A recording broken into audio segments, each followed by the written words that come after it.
Hello guys, welcome to Pika Fiction. So in this video, we will see what if Ash caught a Rayquaza in Hoenn. If you enjoy these kinds of stories, don't forget to show us some love by hitting the like button and subscribing to the channel. Your support means the world to us. Now, let's start the story. Chapter 1, The Calm and the Storm. The world was ending in fire and water. Sutopolis City, a pearl carved into the heart of a meteorite crater, was being torn apart.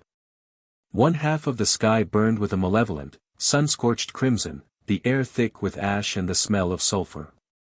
The other half was a churning vortex of black clouds and torrential, freezing rain, the wind howling like a tortured spirit. At the center of it all, where the two impossible weather fronts clashed, stood the architects of the apocalypse. Groudon, the continent Pokémon, was a titan of magma and earth, every plate of its armored hide glowing with the heat of the planet's core. Its roar was the grinding of tectonic plates, and with every step, the ground buckled and split, spewing molten rock into the rising floodwaters. Opposite it, Kyogre, the sea basin Pokémon, surged through the impromptu ocean that had once been a town square. Its cry was the shriek of a hurricane, and with every flex of its massive fins, tidal waves crashed against the white rock buildings, their ancient foundations groaning under the strain. They weren't just fighting. They were unmaking the world. Sceptile, use Frenzy Plant. Now. Reinforce that wall. Ash Ketchum's voice cut through the din, sharp and clear. He stood on a partially submerged rooftop, his jacket soaked through, his face streaked with grime. There was no trace of the wide-eyed boy who had left Pallet Town. In his eyes was the hard gleam of a commander in the thick of a desperate battle. His Sceptile, a warrior in its own right, slammed its hands into the rooftop. A colossal network of thorny, supercharged vines erupted from the stone, weaving themselves into a dense barricade against a 30-foot wave churned up by Kyogre's origin pulse. The water smashed against the green wall with the force of a freight train. The vines groaned, splintering, but they held. For now. Pikachu, on my shoulder. We need to draw Groudon's fire away from the hospital. Ash yelled, pointing. Pikachu, a small, yellow beacon of defiance in the chaos, chirped an affirmative, sparks crackling from its cheeks. Ash vaulted from the rooftop onto the head of Steven Stone's Metagross, which was using Psychic to hold a collapsing bell tower aloft. He didn't hesitate, didn't ask permission. Action was the only language that mattered now. Steven. We need a path. Ash shouted down at the Hoenn champion. Steven Stone, elegant even when soaked and haggard, gritted his teeth. The path is everywhere and nowhere, Ash. We're plugging a dam with our fingers. His Metagross grunted, the psychic energy holding the tower flickering. Just tell me what you need. Distraction. Wallace's team is evacuating the east side. Groudon's next solar beam is aimed right for them. Understood. Steven roared. Metagross, flash cannon. Aggron, iron head. Aim for its flank. Make it notice you. Two blinding beams of light and a silver-blue comet of a Pokémon slammed into Groudon's leg. The continent Pokémon bellowed in fury, its single-minded focus on Kyogre momentarily broken. Its glowing head swiveled, its yellow eye, burning like a miniature sun, fixing on Steven's Pokémon. The air around its maw began to shimmer with terrifying heat. Now, Pikachu. Ash commanded. From his perch on Ash's shoulder, Pikachu unleashed a thunderbolt of breathtaking potency. It wasn't a wild spray of energy. It was a focused, golden spear that lanced through the superheated air and struck Groudon directly in its burning eye. The Titan roared in pain, shaking its massive head, the gathering solar beam dissipating into a harmless cloud of steam. It bought them seconds. Seconds were lifetimes. May. Brock. Status? Ash yelled into the small communicator on his wrist, leaping from Metagross onto a floating slab of asphalt.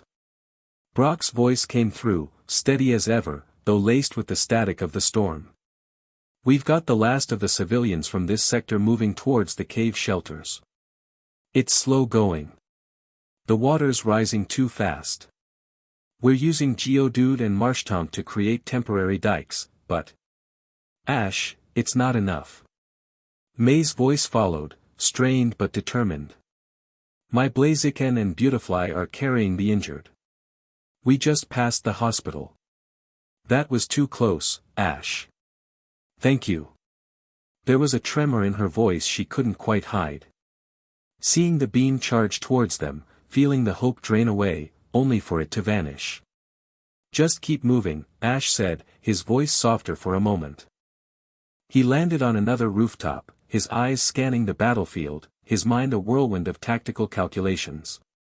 Swellow, his own, was a blue and white blur in the sky, a daredevil in the hurricane winds, using its agility to redirect smaller water spouts and guide fleeing people away from collapsing structures. It was a dance of controlled chaos, every Pokémon, every trainer pushed to their absolute limit. Wallace, the city's guardian and a master of water types, was a portrait of flowing grace amidst the destruction.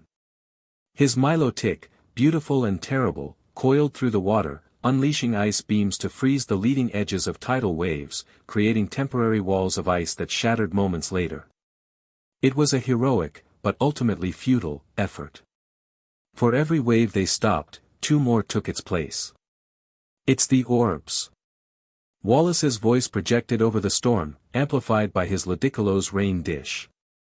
He stood atop the highest spire of the Sootopolis gym, holding two glowing spheres, one a deep, pulsating crimson, the other a luminous sapphire. They're amplifying their power. I can feel it. They're drawn to the raw energy. Steven flew up on his Skarmory, landing beside him. Then we must use them. It's the only way the legends speak of. To command them, to quell their rage. It's a fool's errand. Wallace countered, his usual calm demeanor cracking. The lore says they control the Pokémon, but they feel like raw, untamed power. Using them could make things worse. Worse than this. Steven gestured to the apocalypse unfolding below them. We have no other choice. Ash saw the exchange from afar. He felt a knot of dread tighten in his stomach. His subconscious connection to the world, the faint hum of aura he'd always felt but never understood, was screaming at him. The orbs felt wrong. They felt like pouring gasoline on a fire. He watched as Steven took the red orb and Wallace the blue. They held them aloft, shouting ancient words that were ripped away by the wind. For a moment, a terrifying, hopeful moment, it seemed to work. The light from the orbs intensified, lancing out and striking the two behemoths. Groudon's fiery markings blazed brighter, and Kyogre's aquatic patterns pulsed with an oceanic glow. They paused their assault on each other, turning their heads towards the two humans on the spire. And then the rage magnified tenfold. A soundless shockwave of pure, primal fury erupted from both legendaries. Groudon unleashed a precipice blade's attack not at Kyogre, but at the very foundations of the city. Jagged spears of superheated rock, the size of houses, erupted from the ground, tearing through buildings and sending geysers of boiling water into the air. Simultaneously, Kyogre's origin pulse grew to an obscene size, a sphere of crushing water pressure that didn't just create a wave, but momentarily pushed the very ocean back before letting it slam forward in a cataclysmic surge. The spire where Wallace and Steven stood exploded. Ash's heart stopped. He saw them fall, tumbling through the air. Steven's Skarmory and Wallace's Gyarados swooped in, catching them just before they hit the churning water. But the orbs, knocked from their hands, flew through the air and plunged into the waves, where they glowed malevolently on the seafloor before their light was extinguished. The last hope, the one written in legends, had failed. It had made everything infinitely worse. The two primals, now glowing with an even more terrifying power, turned their attention back to each other. Their next clash would not just break the city. It would break the island. It would sink Hoenn. Panic, cold and absolute, began to set in among the defenders. A trainer's Magnezone, overloaded by the atmospheric energy, short-circuited and fell from the sky. A Hariyama, bracing against a wall, was swept away by a sudden current. The carefully coordinated defense was crumbling into a desperate scramble for survival. Ash, what do we do? May's voice crackled over the calm, thick with fear. There's nowhere left to run. Ash looked around. He saw his septile, vines shattered, breathing heavily but still standing, ready for the next order. He saw Swellow, one wing clearly strained, still circling. He felt Pikachu on his shoulder, trembling not with fear, but with contained, defiant energy. He saw his friends, the champions, everyone, fighting and failing against a force of nature. He felt the pain of their Pokémon, the terror of the people, the groaning agony of the earth itself. This couldn't be the end. He refused to accept it. Something inside him, that quiet hum of aura he'd lived with his whole life, ignited. It wasn't a choice. It was a reaction. A raw, instinctual rejection of the reality unfolding before him. All his determination, all his stubbornness, all his love for his Pokémon and his friends, coalesced into a single, burning point of power in his chest. He looked up, past the burning sky and the hurricane clouds, past the two warring gods of his world. He looked at the heavens themselves. He took a deep breath, the air tasting of salt and ash, and he roared. It wasn't a word. It was a sound of pure, undiluted will. It was a challenge hurled at the uncaring cosmos. It was a denial. A vow. A demand. No. The sound that left his lips was human, but it carried something more. A wave of invisible energy, a pressure that had no sound, erupted from him. For a single, impossible instant, the torrential rain faltered in its descent. The oppressive heat from Groudon's drought lessened. The wind held its breath. On the battlefield, every Pokémon, from the mightiest Metagross to the smallest Lotad, froze and looked up, not at the primals, but towards the sky. Steven and Wallace, clutching their Pokémon in mid-air, felt a strange resonance in their bones, a vibration that was neither sound nor tremor. In the highest reaches of the atmosphere, in the cold, thin air of the ozone layer where the world touched the void, something ancient stirred. For millennia, it had slept, a silent guardian patrolling the celestial border. It was a being of wind and sky, its existence a vow to keep the world below in balance. It had felt the fury of the land and sea awaken, a familiar, terrestrial squabble. It was a planetary matter, one that would resolve itself as it always did, with destruction and eventual slumber. But this was different. It had felt a call. Not a plea, not a prayer spoken in a temple. It was a spike of raw, focused will, a signal as clear and bright as a supernova, punching straight through the atmospheric chaos and striking its consciousness. It was a mortal's voice, yet it resonated with the same fundamental energy as the sky itself. It was a voice that spoke its language. A voice that demanded an answer. The clouds above Setopolis, which had been a maelstrom of red and black, were ripped open as if by an invisible claw. A sound pierced the storm, a high, keening shriek that was unlike the guttural roars of the titans below. It was the sound of a comet tearing through reality. From the new, impossible hole in the sky, a shape descended. It was long, serpentine, and impossibly fast. Its body was a vibrant, emerald green, segmented like ancient armor, with golden, glowing rings encircling its form.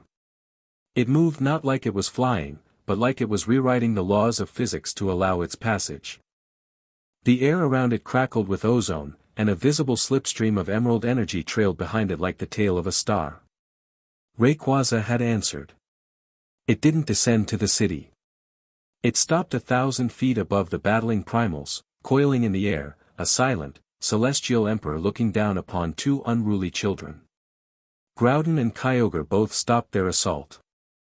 The animosity that had consumed them was instantly replaced by something else, instinctual, primal dread. They both tilted their heads upwards, their roars dying in their throats. They recognized their superior.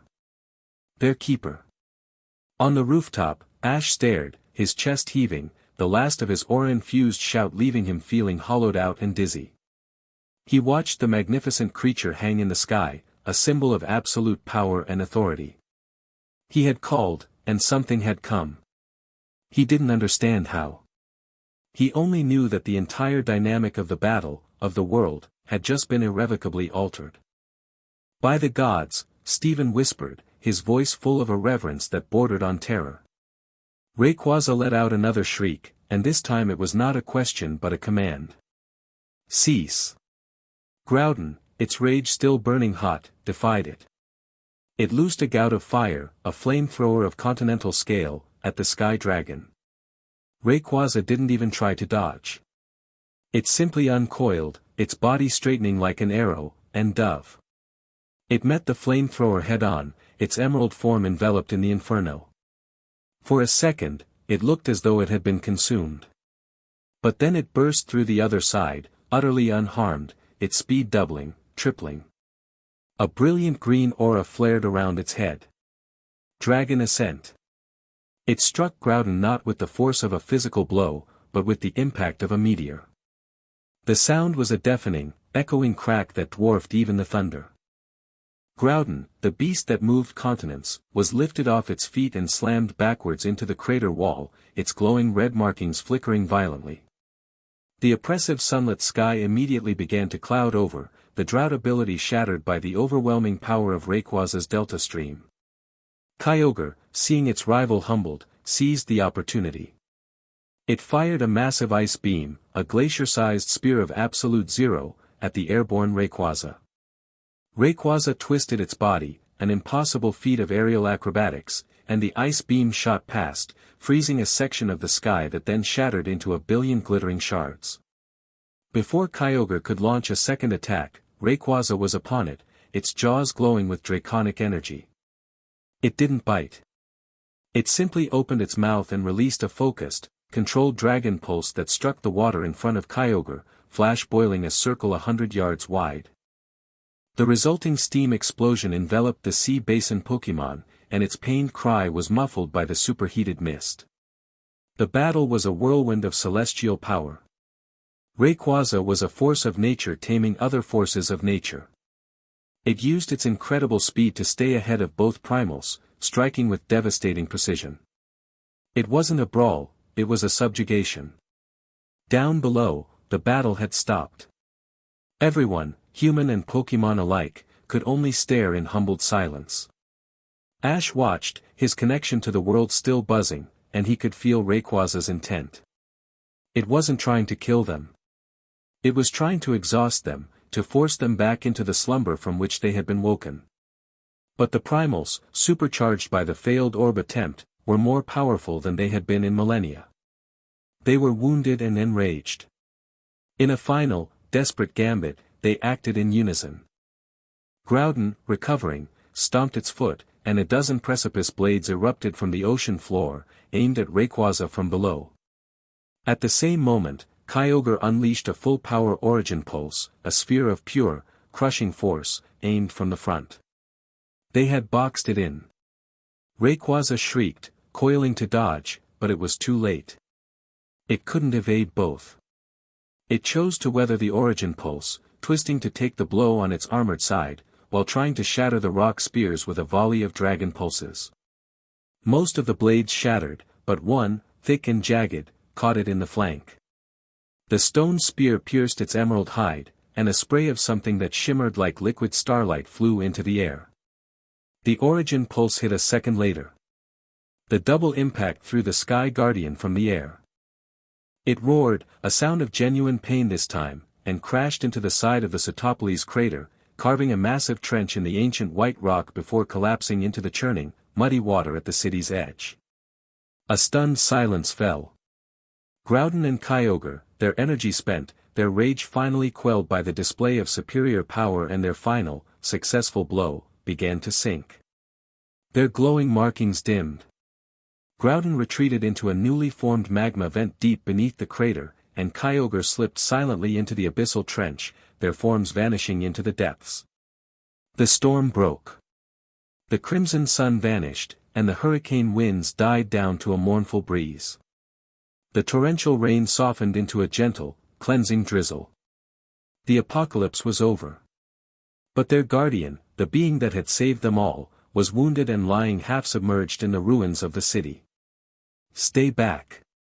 Stephen Stone's voice boomed, recovering his authority. "Everyone, keep your distance. We don't know what it will do." Trainers recalled their exhausted Pokémon. Medics rushed to the injured. But Ash's eyes were fixed on the emerald shape in the water. Through the fading thrum of his aura, he could feel it. He felt its searing pain from the wound. He felt its frustration, its fury. But beneath all that, he felt something else, something that resonated with the deepest part of him, a profound, eons-old loneliness. The burden of a solitary, eternal watch. "Ash, don't!" May cried out, scrambling over a pile of rubble towards him. He didn't hear her. He ignored the shouts of Wallace and the other trainers. He walked to the edge of the broken plaza and slid into the chest-deep water, his movements calm and deliberate. He began wading towards the fallen god. "Ketchum, get back here." "That's an order," a league official shouted from a nearby rooftop. Ash didn't even look back. His gaze was locked on Rayquaza's massive, golden eye, which had swiveled to watch his approach. The pupil was a thin, vertical slit, and it tracked him with an intelligence that was terrifyingly ancient. A low growl, like the sound of grinding stars, rumbled from its throat, a clear warning. Pikachu, on his shoulder, bristled, its cheeks sparking defensively. "Pika," it warned, ready to fight a god for its friend. "It's okay, buddy," Ash murmured, his voice impossibly calm. "Stay with me. Don't act." He stopped about 20 feet away from its colossal head. He could feel the heat coming off its body, see the steam rising where its skin met the cooler water. The gash in its side was deep and ugly, weeping that strange, starlit blood. He held up his empty hands, showing he meant no harm, that he held no pokeball. He wasn't here to capture a trophy. He closed his eyes and reached out, not with his hands, but with his mind. He focused on the feeling Rayquaza had responded to before, not his power, but his will. He didn't try to command it. He didn't try to soothe it. He simply offered. "I'm here." The thought wasn't in words. It was a projection of pure feeling, a broadcast from the heart. "I see your pain. You're not alone." Rayquaza's growl faltered, replaced by a low, questioning hum. Its massive head tilted. Inside Ash's mind, a torrent of feelings that were not his own flooded in. Agony. A searing rage at its own vulnerability. The crushing weight of its duty. And then, flashes of imagery, too fast to comprehend. The curve of the planet seen from the void. The silent, terrifying dance of asteroids. The memory of a crystalline, shape-shifting virus it had fought long ago. Eons of solitude. It was a glimpse into the mind of a god, and it was overwhelming. "Who are you?" The question wasn't spoken. It was a wave of pure, potent curiosity that washed over him, a demand from a being that had not felt curiosity in millennia. "Why does your heart burn with the sky's fire?" Ash didn't have an answer. He didn't know what aura was. He only knew what he felt. He pushed back against the tide of cosmic loneliness with his own simple, human truth. He projected the feeling of Pikachu's weight on his shoulder, the fierce loyalty of his Sceptile, the joy of soaring with Swellow. He projected the memory of Brock's steadfast friendship, of May's laughter, the warmth of their campfire on a cold night. He showed it connection. He showed it partnership. You don't have to do it alone. He offered the thought, a fragile but unwavering bridge across the gulf between mortal and deity. "Let me help. Let me share the burden." He wasn't asking to be its master. He was asking to be its partner. From the shore, May watched, her hand over her mouth. Brock stood beside her, his expression one of utter disbelief. Stephen and Wallace had landed nearby, their faces grim and unreadable. They saw a boy standing before a wounded monster. But May saw something more. She saw Ash doing what he always did, trying to understand a Pokémon's heart, even if that Pokémon was a living myth. Rayquaza was silent for a long moment.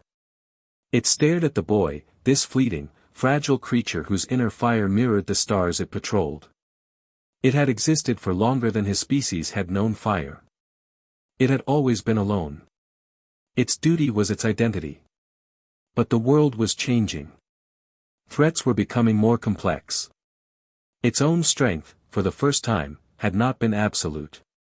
The offer was an anomaly. An impossibility. A mortal offering to share the burden of a god.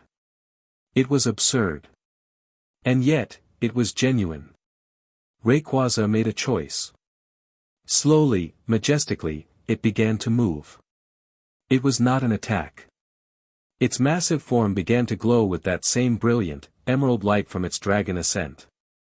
The light intensified, becoming too bright to look at. Ash shielded his eyes, but he didn't retreat.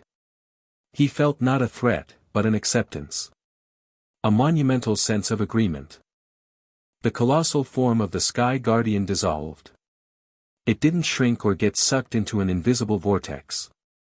It unraveled, transforming into a swirling river of pure, green, celestial energy and light.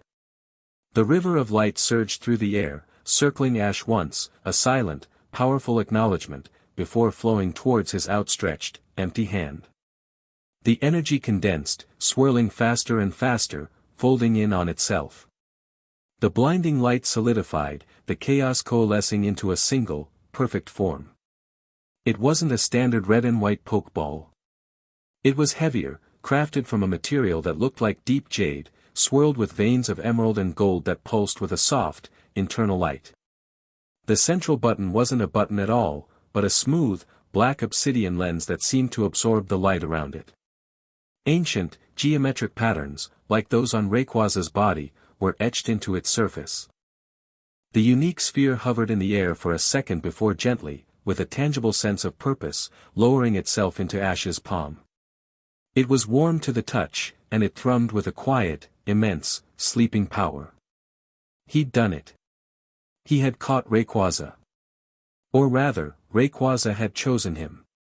Ash stared at the jade sphere in his hand, his fingers trembling as he curled them around it. The sheer, terrifying reality of what he now held crashed down on him. The weight in his hand wasn't just a pound of strange material. It was the weight of the sky. The weight of a god. The weight of the world. He looked up from the sphere, his gaze sweeping over the ruined city. The water was already beginning to recede. The sun, a normal, life-giving yellow, was breaking through the clouds. A rainbow, vibrant and impossibly large, arched over the crater. The silence was profound, broken only by the drip of water and the distant cry of a wind gull.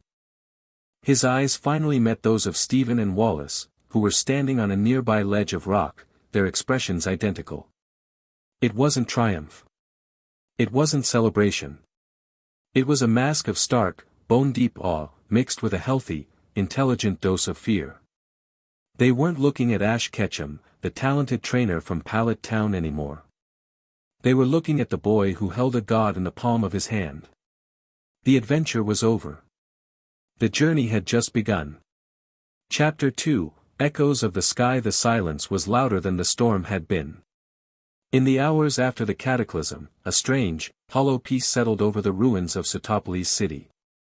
The receding water left behind a thick layer of mud and saltwater brine that coated everything, reflecting the hesitant afternoon sun. The air, scrubbed clean of ash and ozone, smelled of wet rock and the deep, cold scent of the sea. It was the smell of a world washed clean, but the stillness was that of a graveyard. Ash sat on a medical cot in a large, makeshift command center set up inside the still intact Setopolis Museum. The Grand Hall, usually filled with tourists admiring ancient pottery, was now a triage center and temporary headquarters for the Hoenn League. Medics moved with quiet urgency, the air humming with the soft chime of Pokémon Center recovery machines. Trainers spoke in hushed, exhausted tones, their faces masks of shock and relief. He was the epicenter of that silence. People gave him a wide berth. They didn't speak to him, but their eyes followed him everywhere. He'd see a nurse start to approach, then stop, her gaze dropping to the jade-green sphere resting in his lap. He'd catch a league official staring, a complicated mix of awe and stark terror on his face, before the man would quickly turn and walk away. They looked at him the way one might look at an unexploded bomb. Ash simply sat, one hand resting on the warm, thrumming surface of Rayquaza's pokeball. He felt hollowed out, as if his desperate, world-shaking shout had carved something out of his soul. Pikachu was curled in his lap, fast asleep, its small body rising and falling in a steady rhythm that was the only normal thing in this new, warped reality. Sceptile and Swellow were in their own pokeballs, resting and recovering. He could feel their exhaustion, their loyalty, a comforting warmth against the cold dread pooling in his gut. Brock was across the room, doing what he always did, helping. He was assisting a Nurse Joy, his broad shoulders a reassuring presence as he helped splint the leg of a trainer's injured Mytiana. He'd glance over at Ash every few minutes, his brow furrowed with a deep, practical concern that was more grounding than any words. May sat beside Ash, not speaking. She hadn't left his side since he'd waded out of the water. She just sat there, a silent, unwavering vigil. Her presence was an anchor. When the weight of the stairs became too much, he could look at her and see not a living legend or a weapon of mass destruction, but just Ash. Her friend. That was a gift more precious than any legendary Pokémon. He ran his thumb over the smooth, obsidian lens on the sphere. He could still feel the echo of that connection, the eons of solitude, the crushing weight of a lonely vigil. He hadn't just captured a Pokémon. He had made a pact with an ancient intelligence, and the terms of that pact were terrifyingly unclear. The hushed activity in the hall stilled as two figures entered. Stephen Stone, his tailored suit miraculously only slightly rumpled and damp, walked with his usual confident stride, though the exhaustion was plain to see in the lines around his eyes. Beside him was Wallace, who had shed his flamboyant contest cape for the formal robes of the Satopolis gym leader. As the city's guardian, the devastation had hit him the hardest. His face was a pale, grim mask. By unspoken agreement, with the former champion having stepped down, Wallace was the acting head of the Hoenn Pokémon League. All eyes were on him. But his eyes were only on Ash. The two men stopped before the cot. The remaining medics and trainers discreetly moved away, affording them a pocket of privacy. Ash, Wallace began, his voice raspy. He didn't sound like a champion addressing a challenger. He sounded like a king addressing a neighboring monarch whose army had just saved his kingdom. On behalf of Satopolis, on behalf of all of Hoenn, there are no words to express our gratitude. You saved us. You and your new partner. His gaze flickered to the jade sphere, and a shiver seemed to pass through him. Ash looked up, meeting his eyes. We all did what we had to do. Your Milotic saved more people than I can count. Wallace offered a faint, tired smile. Freezing waves that are destined to fall is not the same as commanding the storm to cease. We were fighting a battle. You ended a war. Stephen stepped forward, his expression more analytical. The preliminary reports are staggering. Groudon has sealed itself in a dormant magma chamber deep beneath empty chimney. Kyogre has returned to the abyssal trench. The abnormal weather patterns across the globe have vanished. It's over. Truly, completely over. He paused, his steel-gray eyes intense. Because of you. And because of it. The implication hung in the air. This wasn't just a debriefing. Ash tightened his grip on the sphere. Its name is Rayquaza. Of course, Wallace said, inclining his head respectfully. Ash, we are in an unprecedented situation. The world has just witnessed a boy from Pallet Town halt an apocalypse and form a bond with a being previously thought to be little more than a myth, a balancing force of nature. No one knows what to do. No one knows what to think. He took a deep breath, his composure seeming to settle. I do not fear you, Ash. I saw what you did. You rushed to its side when it was injured. You offered comfort, not aggression. But the world will not see that. They will see a teenager who holds the power to level a continent in the palm of his hand. They will see a threat. So what are you saying? Ash asked, his voice quiet but firm. Wallace's gaze was unflinching. I am saying that I, as the acting head of this league, need to understand. We all do. The world needs to understand. Words will not be enough. They will sound like excuses or threats. He gestured vaguely to the ruined plaza visible through a massive crack in the museum wall. I would ask you for a battle. May gasped softly beside him. Brock stopped what he was doing and turned, his expression hardening. A battle? Brock said, taking a step forward. He just saved the entire region. His Pokémon are exhausted. He's exhausted. This would not be a battle for victory, Brock, Steven interjected smoothly, holding up a hand. Not for a badge or a title. Think of it as a demonstration. A controlled experiment. Wallace needs to gauge the nature of this power.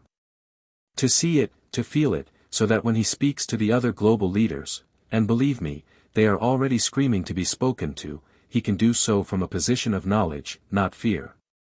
Ash looked at Wallace, seeing the immense weight on the man's shoulders. He was trying to protect his people, and to do that, he had to understand the new, terrifying piece that had just been placed on the world's chessboard.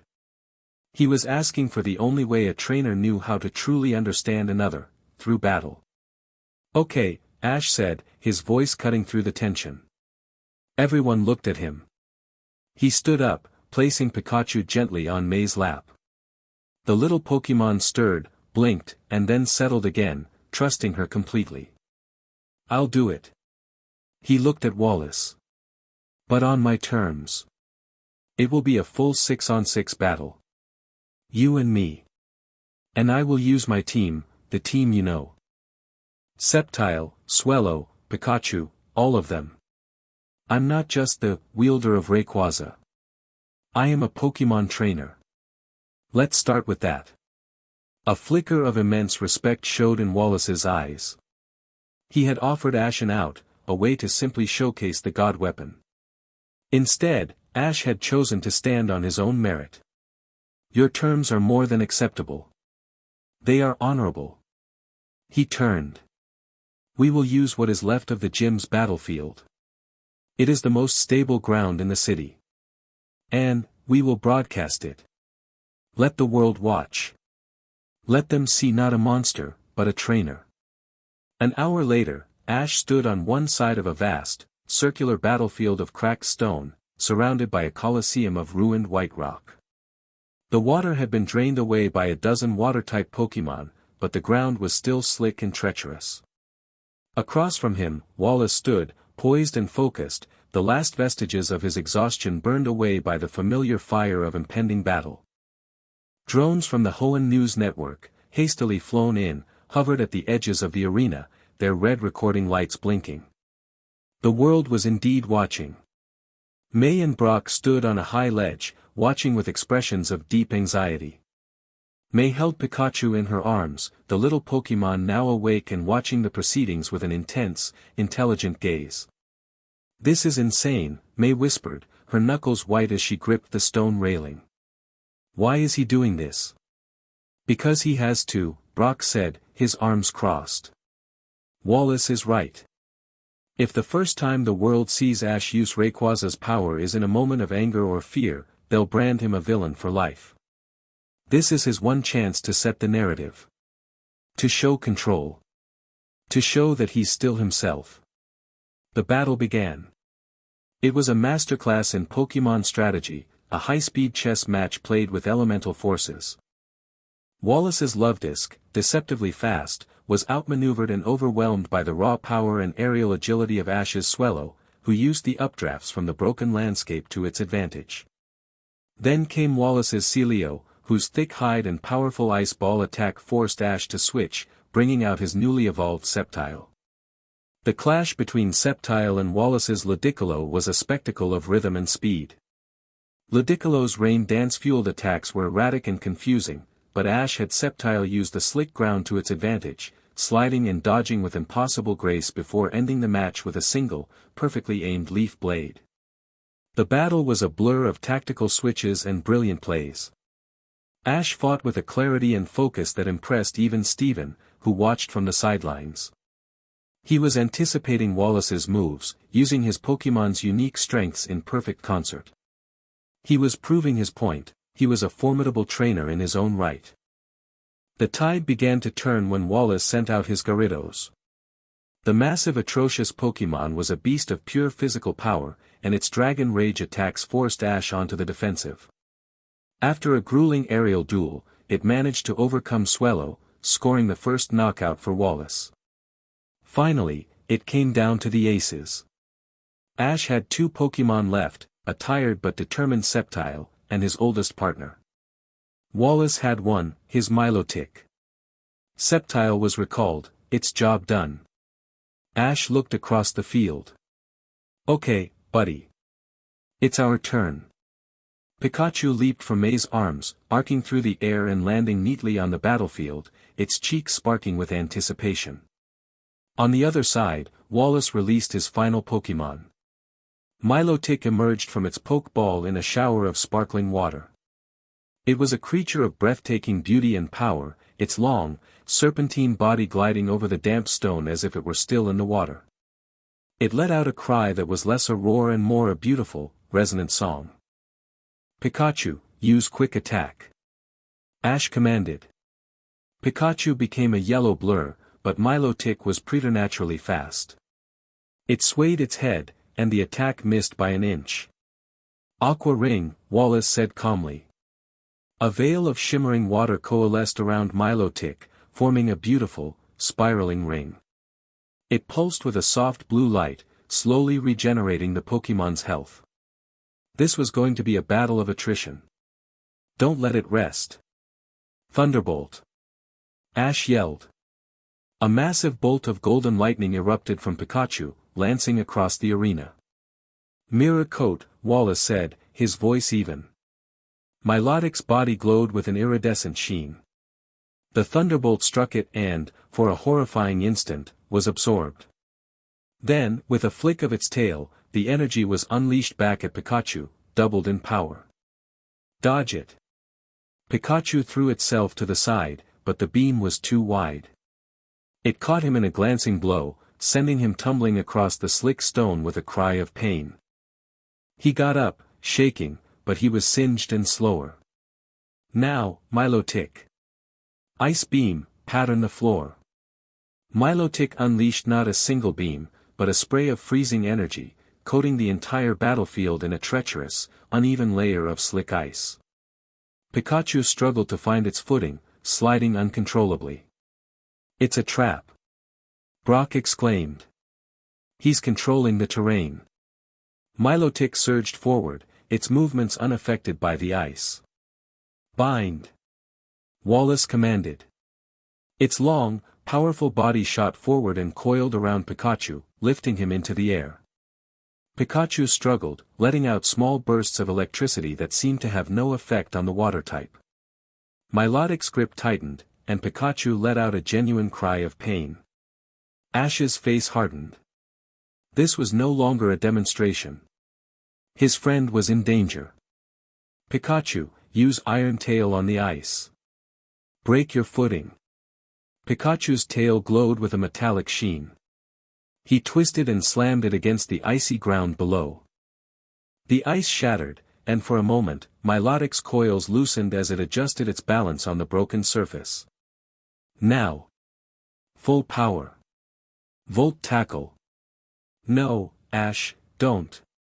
"The recoil." May screamed. It was too late. Engulfed in a blinding aura of golden electricity, Pikachu became a living missile. He shot downwards, out of the loosening coils, and slammed directly into Milotic's side. The impact was enormous. Milotic shrieked in pain and was thrown backwards, crashing into the far wall of the arena. But the cost was high. Pikachu landed in a heap, smoking and badly injured from the recoil of his most powerful move. He was down. He tried to push himself up, but collapsed. Milotic, however, was not out. The aqua ring pulsed, its beautiful glow mending the worst of the damage. It was bruised, but it was still very much in the fight. It fixed its gaze on the fallen Pikachu and began to glide forward, a merciless grace in its movements. Wallace's eyes widened slightly. He hadn't given a command. His Milotic, its pride wounded, was moving on its own. Milotic, enough. Heal. But the Pokémon's battle spirit was ignited. It ignored its trainer, its eyes locked on its downed opponent.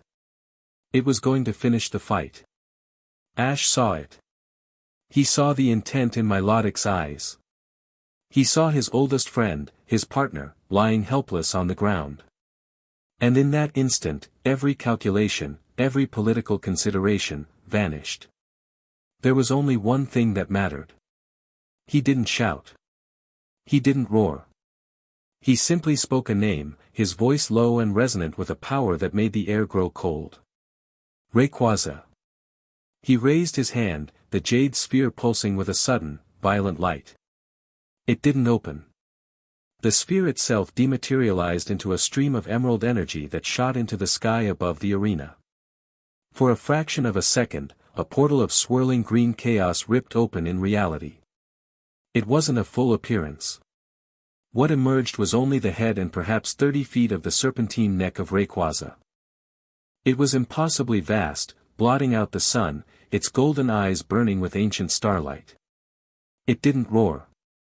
It let out a low, guttural hum that was more felt than heard, a vibration that shook the very atoms of the stone and air. It was the sound of a mountain clearing its throat. The pressure in the arena dropped so suddenly that everyone felt their ears pop. Milotic froze instantly. Every ounce of its aggression, its pride, its battle focus, evaporated, replaced by a pure, primal terror that went beyond training, beyond loyalty to its trainer.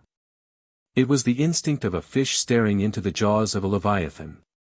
It collapsed onto the ice, its body trembling uncontrollably, its head lowered in absolute submission. Wallace stood as if turned to stone, his mouth agape, his eyes wide with a terror that mirrored his Pokémon's. He wasn't looking at Milotic. He was staring up at the fragment of a god that floated above his city, summoned by the will of a teenage boy. The hovering news drones faltered, their electronic systems scrambled by the sheer energy radiating from Rayquaza. On 1,000 million screens around the world, the image flickered and distorted. In a sterile, white command room deep in the mountains of Sinnoh, a man in a severe black uniform watched the static-laced feed. His name was Kalen, and his face was a mask of cold, analytical intensity. Incredible, he murmured to the silent, armored figures standing behind him. It's not a rampage. It's not a wild beast. It's a tool. He can control it. He turned away from the screen, his eyes cold and decisive. He's not a wielder. He's a symbiote. This changes the parameters. Initiate Phase 2. I want the Aegis Task Force mobilized yesterday. Back in Setopolis, the moment stretched for an eternity. Then, as quickly as it had appeared, the colossal head of Rayquaza dissolved back into a stream of emerald light and flowed back into the reconstituted jade sphere in Ash's hand. The sky was empty again. The pressure vanished. The silence that returned was absolute. The battle was over. Ash hadn't won. He had simply ended it. He walked calmly onto the field, knelt, and gently scooped the injured Pikachu into his arms. Wallace finally found his voice, a choked whisper. I understand. Suddenly, the sky darkened again. But this was not the coming of Rayquaza.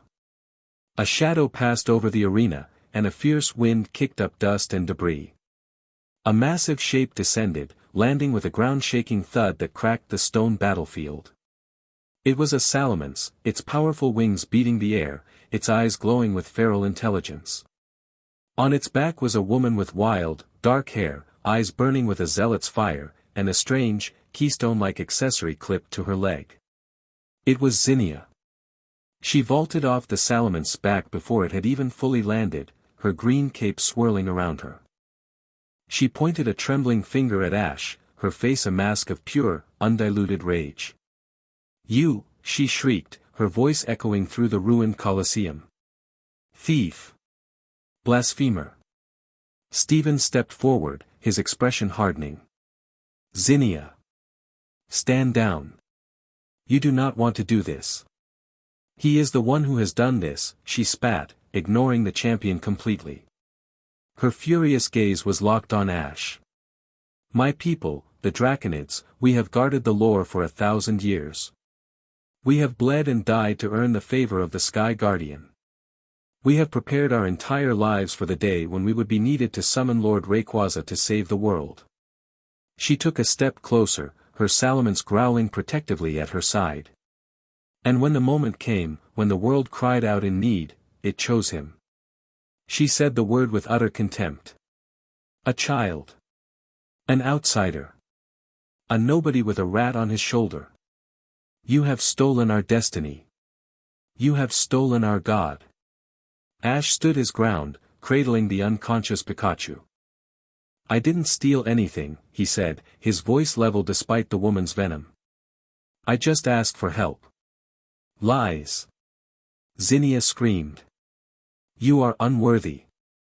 You have desecrated a sacred bond with your profane hands. I will not allow it. I am the lore keeper.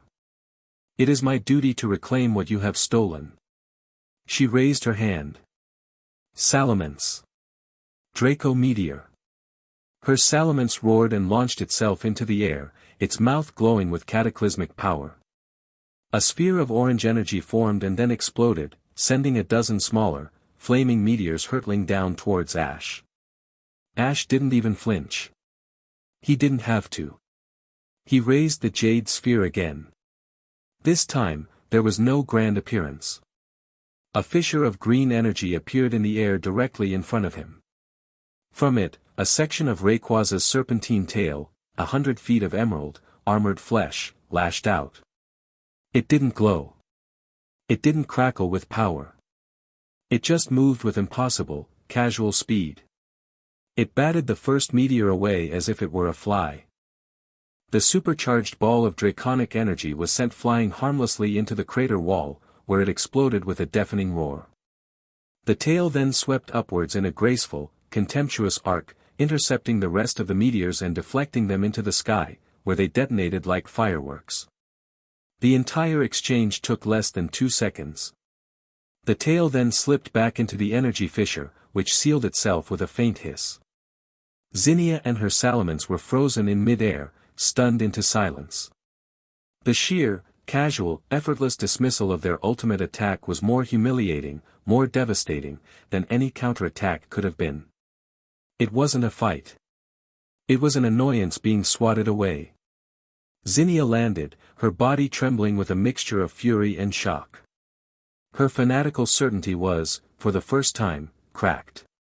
She stared at Ash, at the boy who had just commanded her god to block her strongest attack with all the effort of waving his hand. She gritted her teeth, her eyes filling with a new, harder resolve. The confusion was burning away, leaving behind a core of pure, incandescent purpose. This was worse than she thought. The boy wasn't just holding Rayquaza. He was bonded to it. He had corrupted it. "This is not over, usurper," she hissed, her voice low and venomous. She recalled her stunned salamence and leaped onto her Flygon, which she had released in the confusion. "I will free Lord Rayquaza from your grasp. That is my new vow." With a final glare of pure hatred, she and her Flygon shot into the sky and vanished. Ash watched her go, a grim expression on his face. Another enemy. Another person who saw him not as a person, but as a symbol. He looked down at Pikachu, stroking his partner's head gently. Before anyone could say another word, the sound of rotors filled the air.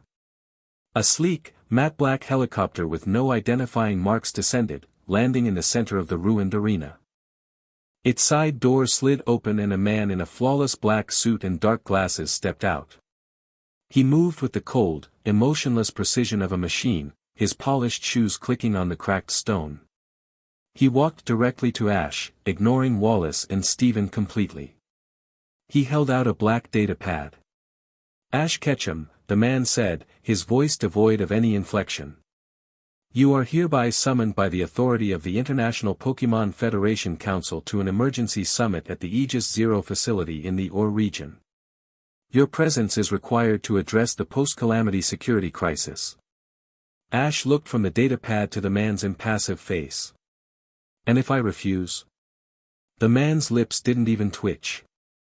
He simply stated a fact. "Attendance is not optional. The security of the international community depends on your compliance." It was not a request.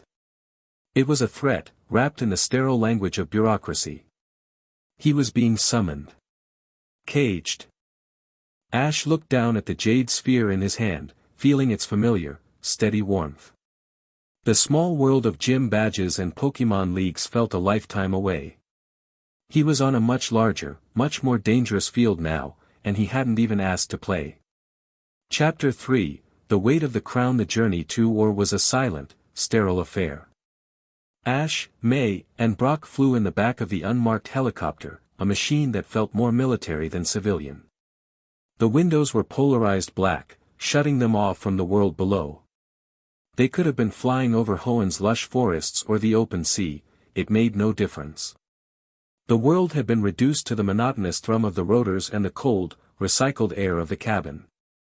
Steven Stone accompanied them, his presence both a comfort and a reminder of the gravity of the situation. He had insisted on coming, leveraging his status as a former champion and a globally respected figure to act as Ash's counsel. The men in black suits had agreed with a curt nod, recognizing the political necessity of having a familiar, trusted face present. It was a concession, but it felt more like they were allowing Ash to bring a favored pet. Ash sat by the window, though there was nothing to see. The jade sphere rested on the seat beside him, a silent, heavy companion. He had tried to recall Rayquaza into the league's system for a remote checkup, but it had been impossible. The sphere was inert to any technology, a self-contained universe that answered only to him. He felt the familiar, distant hum of the being within, a sleeping consciousness dreaming of cold stars and cosmic winds. It was a strange comfort, a silent ally in this cold, hostile new world. May sat across from him, her hands clasped in her lap. She kept trying to catch his eye, her own filled with a worry that was so deep it was painful to look at. She wanted to talk, to bridge the sterile silence, but the two stone-faced Aegis guards sitting by the door, armed with strange-looking rifles that were definitely not standard league issue, made any real conversation impossible. So she settled for being a presence, a warm spot in the cold cabin. Brock sat beside her, his arms crossed, his gaze fixed on the guards. His usual easygoing nature was gone, replaced by a stony, protective vigilance. He looked like a boulder that had been placed in the path of a threat, unmovable and absolute. Finally, after hours of flight, the helicopter began its descent. The change in pressure was the only indication. As they touched down, the cabin door slid open, revealing not a landing pad, but the interior of a massive, cavernous hangar. The air was cool and dry, smelling of ionized air and polished metal. The floor was a gleaming white polymer, and the walls were lined with more of the same black, unmarked aircraft. This was not a Pokémon League facility. This was a military base. "This way, please," a new voice said. A woman in a crisp, gray uniform stood waiting for them. Her face was sharp, intelligent, and utterly devoid of warmth. "Commander Kalen and the council are waiting." They were led through a series of long, white corridors that echoed with their footsteps. There were no windows, only sealed doors that hissed open as they approached and hissed shut behind them. It was a sterile, claustrophobic labyrinth designed to disorient and intimidate. Ash kept one hand in his pocket, his fingers wrapped around Pikachu's Pokeball. The familiar weight was a small rebellion against the crushing sterility of the place. Pikachu had been given a clean bill of health by Brock before they'd left, but Ash had opted to keep him resting. This place felt wrong, and he didn't want his partner exposed to it unless absolutely necessary. They were finally shown into a vast, circular chamber. The room was dominated by a large, round table of polished black stone. In the center of the table, a holographic model of the planet Earth rotated slowly. Seated around the table were a dozen figures, men and women of various ages and nationalities, all dressed in severe, formal attire. They were the faces of power, league presidents from Kanto, Johto, and Sinnoh, high-ranking government officials, and figures whose affiliations were not immediately obvious. They were the International Pokémon Federation Council. At the head of the table, in the seat of authority, sat a man who was not looking at them. He was studying the holographic globe, his chin resting on his steepled fingers. He wore a uniform similar to the guards but of a far higher quality, a deep charcoal gray with subtle silver piping. He had sharp features, a jaw that could cut glass, and piercing, intelligent eyes that seemed to miss nothing. His dark hair was threaded with silver at the temples, suggesting a man who had carried immense responsibility for a long time. He exuded an aura of absolute, unshakable control. "Mr. Ketchum," the man said, his voice calm and resonant, without looking up. "Thank you for joining us. I am Commander Kalen, Director of the Aegis Order and acting head of this council on matters of post-calamity security." He finally lifted his gaze, and his eyes locked onto Ash. They were not hostile. They were not friendly. They were the eyes of a biologist studying a new and potentially dangerous specimen. "Please, have a seat," Kalen said, gesturing to the 4 empty chairs. Ash, May, Brock, and Steven sat down. The silence in the room was heavy, judgmental. The council members stared at Ash, their expressions ranging from fear to undisguised avarice. He was an anomaly they needed to solve. "Let us dispense with the pleasantries," said a stern-faced woman with a thick Unovan accent. She was the head of their Global Trade Commission. "The world is in a state of panic. The Sotopolis incident, while thankfully resolved, has revealed a catastrophic gap in our global security. The existence of legendary Pokémon cannot be treated as myth any longer. They are demonstrable, quantifiable threats. Weapons of mass destruction walking among us. And now," a man from Kalos added, his voice thin and reedy, "one of those weapons is in the hands of a child." He didn't say it with malice. He said it as if stating a logistical problem, like a misplaced nuclear warhead. Ash felt a flare of anger, but he pushed it down. He looked at Kalen, recognizing him as the true authority here. The others were just a chorus. "Rayquaza is not a weapon," Ash said, his voice steady and clear, ringing through the silent chamber. "It's my partner." A scoff came from one of the council members. Kalen held up a hand, and the room fell silent instantly. "Your bond is remarkable, Mr. Ketchum. Unprecedented. Our analysts, and indeed the world, saw your demonstration against the Hoenn champion." He leaned forward, his eyes narrowing slightly. "You summoned a portion of the creature with a thought. You used it to disarm a challenger. Later, you used it to effortlessly deflect an attack from the Draconid zealot, Zinnia. You have shown control. That is what makes this situation so much more dangerous than if it were simply a wild beast on a rampage." He steepled his fingers again. Power of that magnitude cannot be left to the whims of an individual. No matter how well-intentioned. The potential for error, for a moment of anger, for a miscalculation, is too great. The fate of the planet cannot be your personal responsibility. So what's your solution? Stephen Stone asked, his voice like chilled steel. You speak of this as a problem to be managed. What is it you are proposing? Kalen's gaze shifted to Stephen, a flicker of professional respect in his eyes. The Aegis Order was created for this exact eventuality. We propose that the legendary Pokémon, Rayquaza, be surrendered to our custody. Custody? Brock repeated, his voice a low growl. It will be housed in a secure, custom-built biosphere where its needs will be met, Kalen continued smoothly, ignoring the interruption. It will be studied, understood. Its power will be contained, ensuring it can never again be a threat to global stability, nor can it be used as a weapon by any one individual or nation. You want to put it in a cage, May said, her voice trembling with anger.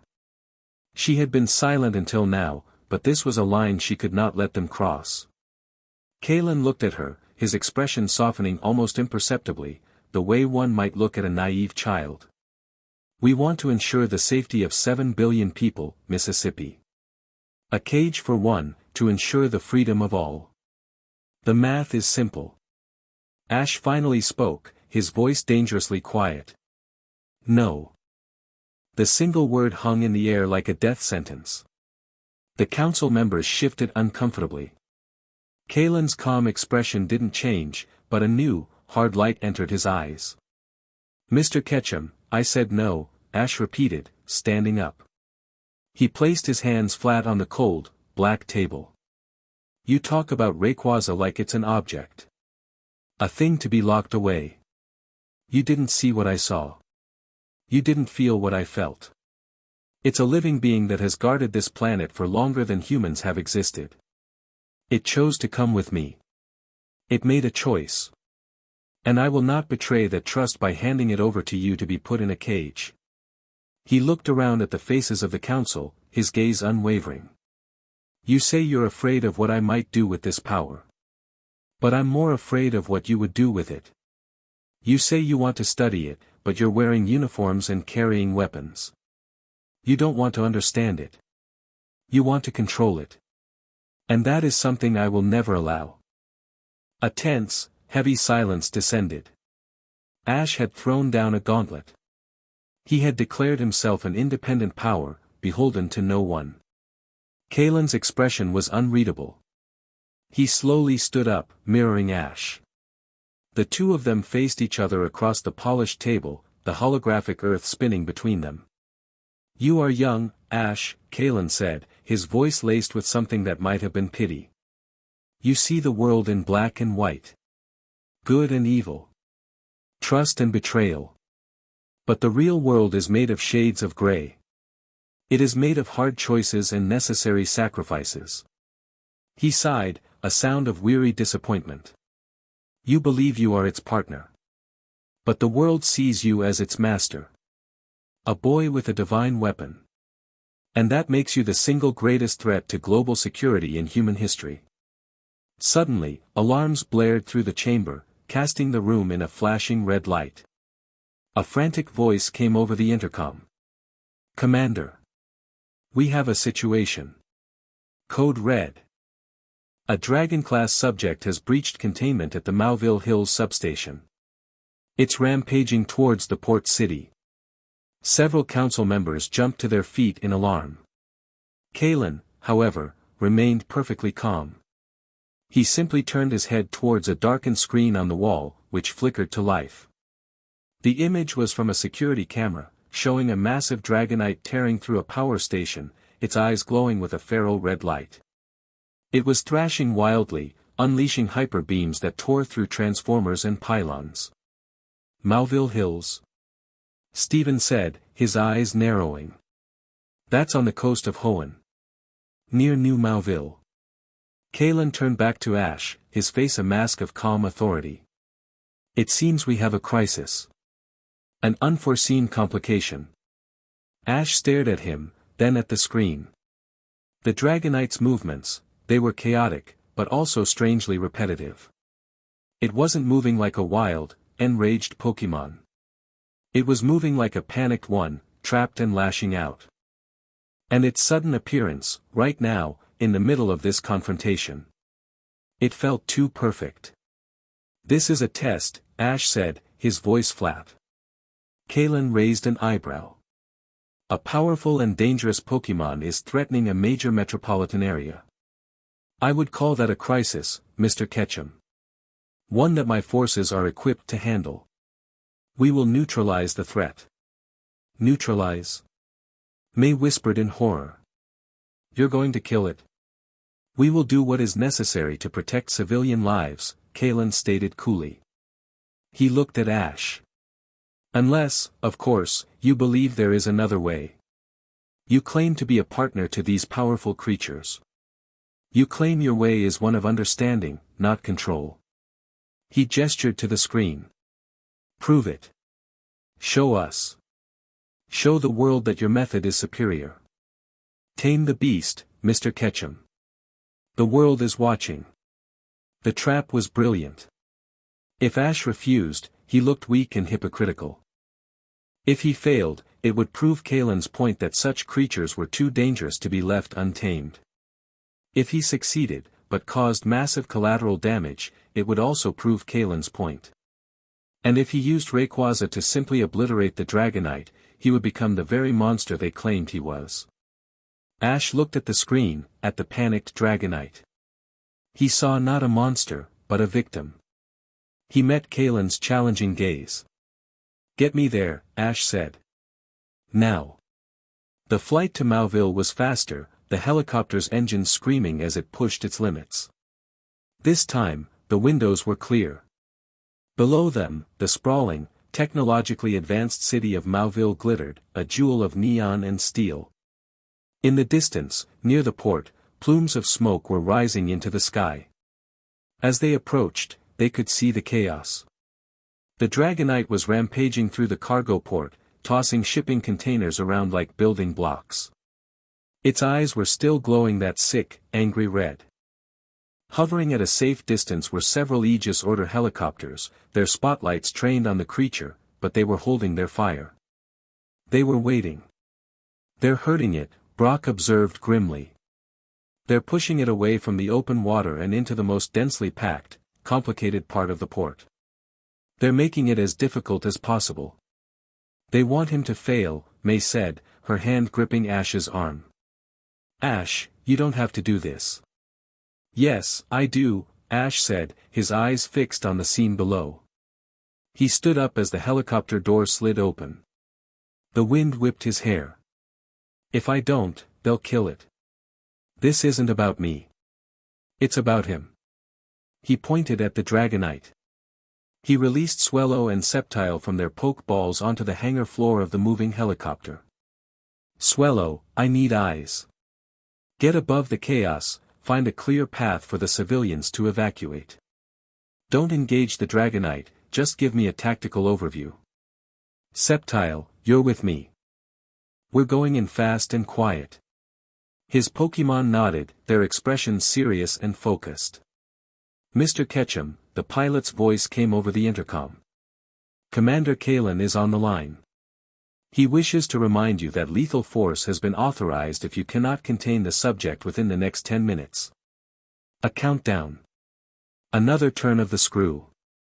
Tell him I heard him, Ash said, his voice tight. He looked at May and Brock. Stay here. Stay safe. Before they could argue, he returned Sceptile to its ball, leaped onto Swellow's back, and dove out of the helicopter. The wind roared in his ears as they plummeted towards the port. The scale of the chaos was immense. Panicked dockworkers were fleeing, and the Dragonite was becoming more and more agitated by the circling helicopters and sirens. Ash, the main access road is blocked by overturned trucks, Swellow communicated, not in words, but in a flash of aerial imagery sent directly to Ash's mind. The western causeway is clear, but people are bottlenecked at the security gate. Got it. Guide them. Use Gus to get their attention if you have to. Just get them clear. Swellow banked hard, peeling away to carry out his orders. Ash jumped from its back, landing lightly on top of a massive crane hundreds of feet above the ground. He released Sceptile beside him. Okay, Sceptile. See that weather radar tower, he said, pointing to a tall, slender structure on the far side of the port. The Dragonite is cornered, and the storm front moving in is making it anxious. It's a dragon type, it's sensitive to atmospheric pressure. That tower is amplifying the weather data, broadcasting it. It's like screaming in its ear. We need to shut it down. Sceptile nodded, its sharp eyes already calculating the distance.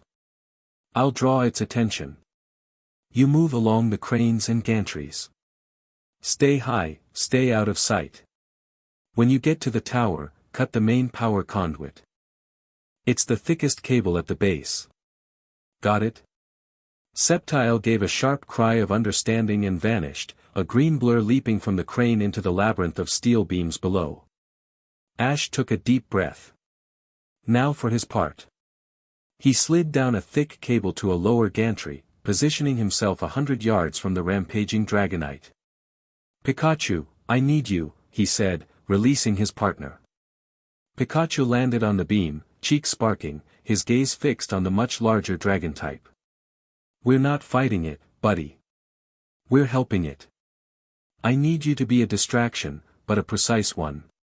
Use your electricity to short out the lights on those Aegis choppers. Blind them. But don't hit the choppers themselves. Pikachu gave a determined chirp. This was the kind of challenge he lived for. Hey! Ash yelled, his voice carrying over the din. Dragonite. Over here. The Dragonite's head snapped towards him, its red eyes locking onto him. It roared, a sound of pain and confusion, and unleashed a hyper beam. Ash ran, the beam of pure energy vaporizing the steel gantry just inches behind him. He leaped, catching a hanging chain and swinging to another platform. That's it. Come on, he goaded. As the Dragonite charged, distracted, Pikachu unleashed a series of incredibly precise, needle-thin thunderbolts. They lanced upwards, striking the spotlights on the Aegis helicopters one by one. The beams of light winked out, plunging the area into the relative darkness of the evening, lit only by fires and emergency strobes. What's happening? A panicked Aegis pilot shouted over a channel Ash could now faintly hear. Our targeting systems are down. In the command helicopter, Kalen watched the tactical display go haywire. His calm expression finally faltered, replaced by a flicker of grudging admiration. The boy wasn't using brute force. He was dissecting the situation, dismantling their control piece by piece. The Dragonite, no longer blinded by the spotlights, seemed to calm slightly. But it was still enraged, still focused on Ash. It charged again, taking to the air, its fists glowing for a thunder punch. At that exact moment, Sceptile reached the base of the weather tower. With two swift, brutal slashes of its leaf blades, the main power conduit was severed in a shower of sparks. The massive radar dish on top of the tower shuddered to a halt. The effect was instantaneous. The Dragonite faltered in midair, the red glow in its eyes dimming. The source of the high-frequency agitation was gone. It shook its massive head as if waking from a nightmare, its expression shifting from rage to utter confusion. It looked at its own fists, then at the destruction around it, as if seeing it for the first time. It wasn't evil. It had been driven mad by pain and fear. But it was still a panicked, powerful creature in a volatile situation. It was now looking for an escape, and its eyes fixed on the open sea. The problem was, a massive, half-submerged container ship blocked its path. If it tried to smash its way through, the ship could capsize, causing an oil spill and untold environmental damage. This is your last chance, Ketchum. Kalen's voice boomed from the speakers of his helicopter, which had circled around. Contain it now, or we will. Ash knew he was out of time. Sceptile and Pikachu were amazing, but they couldn't stop a Dragonite from making a desperate break for freedom. He had shown strategy. Now he had to show power. But it had to be the right kind of power. He closed his eyes, his hand going to the jade sphere at his belt. I need you. Not for destruction. For precision. For a rescue. The sphere glowed. A portal of emerald energy tore open high in the sky. Rayquaza descended, a silent, majestic serpent of green and gold. It didn't roar. It didn't announce its presence with a show of force. It simply appeared, its presence shifting the very air. The Dragonite froze, its panic forgotten, replaced by an instinctual, deep-seated awe. In the Aegis command chopper, the council members gasped. One of them fainted. Kalen just stared, his knuckles white where he gripped the edge of the console. Ash didn't issue a verbal command. He projected his intent. The ship. Lift it. Clear a path. Rayquaza understood. It dove, not at the Dragonite, but at the massive container ship. It didn't smash it. It coiled its long, powerful body around the hull of the half-submerged vessel. With a groan of tortured metal, Rayquaza flexed its incredible strength. It lifted the multi-thousand-ton ship out of the water as if it were a child's toy. Water cascaded from the hull in massive waterfalls. Rayquaza held the ship aloft, its movement steady and controlled, and moved it aside, placing it gently in a deeper channel 100 yards away. There was no collateral damage. No explosion. Just a quiet, unbelievable display of precise, overwhelming power. A clear path to the sea was now open. The Dragonite stared at Rayquaza, then at the open water, then back at Ash, who stood on the gantry, his hand outstretched. A silent understanding passed between them. The Dragonite let out a low, rumbling croon, a sound of gratitude, and then flew out over the water, vanishing into the darkening twilight. Rayquaza hung in the air for a moment longer, a silent guardian, before dissolving into light and returning to the sphere at Ash's belt. The port was silent, save for the crackling of a few remaining fires. Ash had done it. He had answered every part of the test. He had shown tactical brilliance, empathy, and when needed, overwhelming power used not for destruction, but for preservation. He had proven Kalen's core argument wrong through undeniable action. He turned and looked up at the command helicopter, his expression grim and defiant. In the silent, darkened summit room, the holographic feed replayed Rayquaza lifting the ship. The council was speechless. Kalen stood alone, watching the loop over and over. He wasn't angry. He wasn't defeated. His face was a mask of cold, hard realization.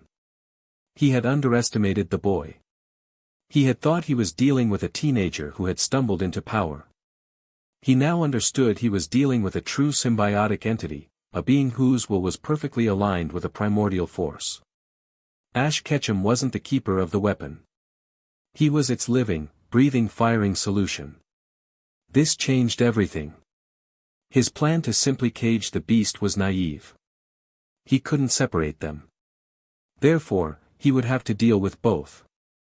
His eyes hardened, and a new, more ruthless strategy began to form in his mind. If you can't cage the god, and you can't reason with its master, you have only one option left. Later that night, on the flight back to the Aegis Zero facility, the atmosphere was different. The guards were still there, but the tension was gone, replaced by a palpable, fearful respect. No one spoke a word to Ash. He sat with May and Brock, the exhaustion finally hitting him in a wave. "You were amazing, Ash," May said, her voice soft. She finally reached out and took his hand. Her touch was warm, real. "You saved him." "We saved him," Ash corrected, squeezing her hand gently. "I couldn't have done it without Sceptile and Pikachu. Or Swellow." He looked down at their joined hands, then up at her face. In her eyes, he saw no fear. Only pride, and a deep, unwavering affection that went beyond friendship. In the middle of this insane new world of military commanders and god-level power, this one simple, human connection felt more powerful than anything. It was the reason he was fighting. He felt the pressure of the crown Kalen had tried to force upon his head. It was heavy. It was cold. But May's hand in his was a warmth that promised he wouldn't have to bear its weight alone. Chapter 4, Lorekeeper and Outcast. The Aegis Order let them go. There was no ceremony, no apology. One moment they were prisoners in a gilded cage, the next they were being escorted to a transport bound for Slateport City, with a cold, formal statement from Commander Kalen about de-escalating the situation pending further review. It wasn't a victory, it was a strategic retreat. Ash's demonstration at the port had forced Kalen's hand. To continue holding him would have been a political nightmare, turning public opinion against them. So they had released him back into the world, a problem to be solved another day. But the world he returned to was not the one he had left. News of the Setopolis incident and the Mauville port crisis had spread like wildfire. He was the most famous person on the planet. His face was everywhere, footage of Rayquaza lifting the container ship playing on a loop on every public screen. He was a hero to some, a messiah to others. And to a terrified, silent majority, he was a walking apocalypse. They sought refuge, not in the bustling cities, but in the quiet, forgotten corners of Hoenn. Stephen Stone, using his family's immense resources, secured them a private island, a small, teardrop-shaped speck of land off the southern coast, marked on no public map. It was a sanctuary of volcanic rock, lush jungle, and black sand beaches, inhabited only by wild Pokémon and the ghosts of old legends. It was here, in the quiet rhythm of the waves and the rustle of the wind through the palm trees, that Ash finally had a chance to breathe. The first few days were a blur of sleep and food. The tension of the past week bled out of him, leaving a profound weariness in his bones. He, May, and Brock fell back into their old, comfortable routines. Brock would cook elaborate meals over a campfire, May would practice her contest combinations with Blaziken and Beautifly on the beach, and Ash would train with his team. It was a desperate, deliberate attempt to reclaim a sense of normalcy. But normalcy was a country they could no longer visit. Every evening, Stephen would land his Skarmory on the beach, bringing supplies and news from the outside world. The news was never good. Political debates raged. The Aegis Order was spinning the narrative, painting Ash as a rogue element, his actions at Mauville a reckless endangerment of civilians that had, by sheer luck, not ended in catastrophe.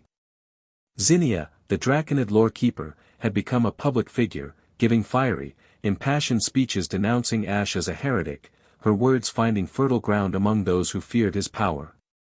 Ash listened to it all with a detached grimness. That world of politics and spin felt a million miles away. His focus was on the one thing he could control, the bond with the being sleeping in the Jade Sphere. He spent hours sitting on the highest cliff of the island, a windswept volcanic plug that offered an unbroken view of the horizon. He would hold the warm sphere in his hands and simply, reach. He didn't try to command. He just opened his mind, his aura, and listened. At first, there was nothing but a deep, resonant silence, the feeling of a vast, sleeping consciousness. But slowly, patiently, he began to get more. The bond between them was not one of words. It was a language of pure feeling, of raw data streamed directly into his soul. He felt Rayquaza's existence. He experienced flashes of it, like disjointed frames from an impossibly long film. He felt the cold, silent joy of soaring through the upper atmosphere, the planet a beautiful blue and white marble below. He felt the profound, aching loneliness of an eternal patrol, the same circuit repeated over millions of years. He felt the distant, gravitational pull of the sun and moon, not as concepts, but as physical forces on its body. He began to see memories. A memory of fire, of the Earth's crust buckling and forming new continents, with a proto-Groudon, more raw and elemental, at the center of the chaos.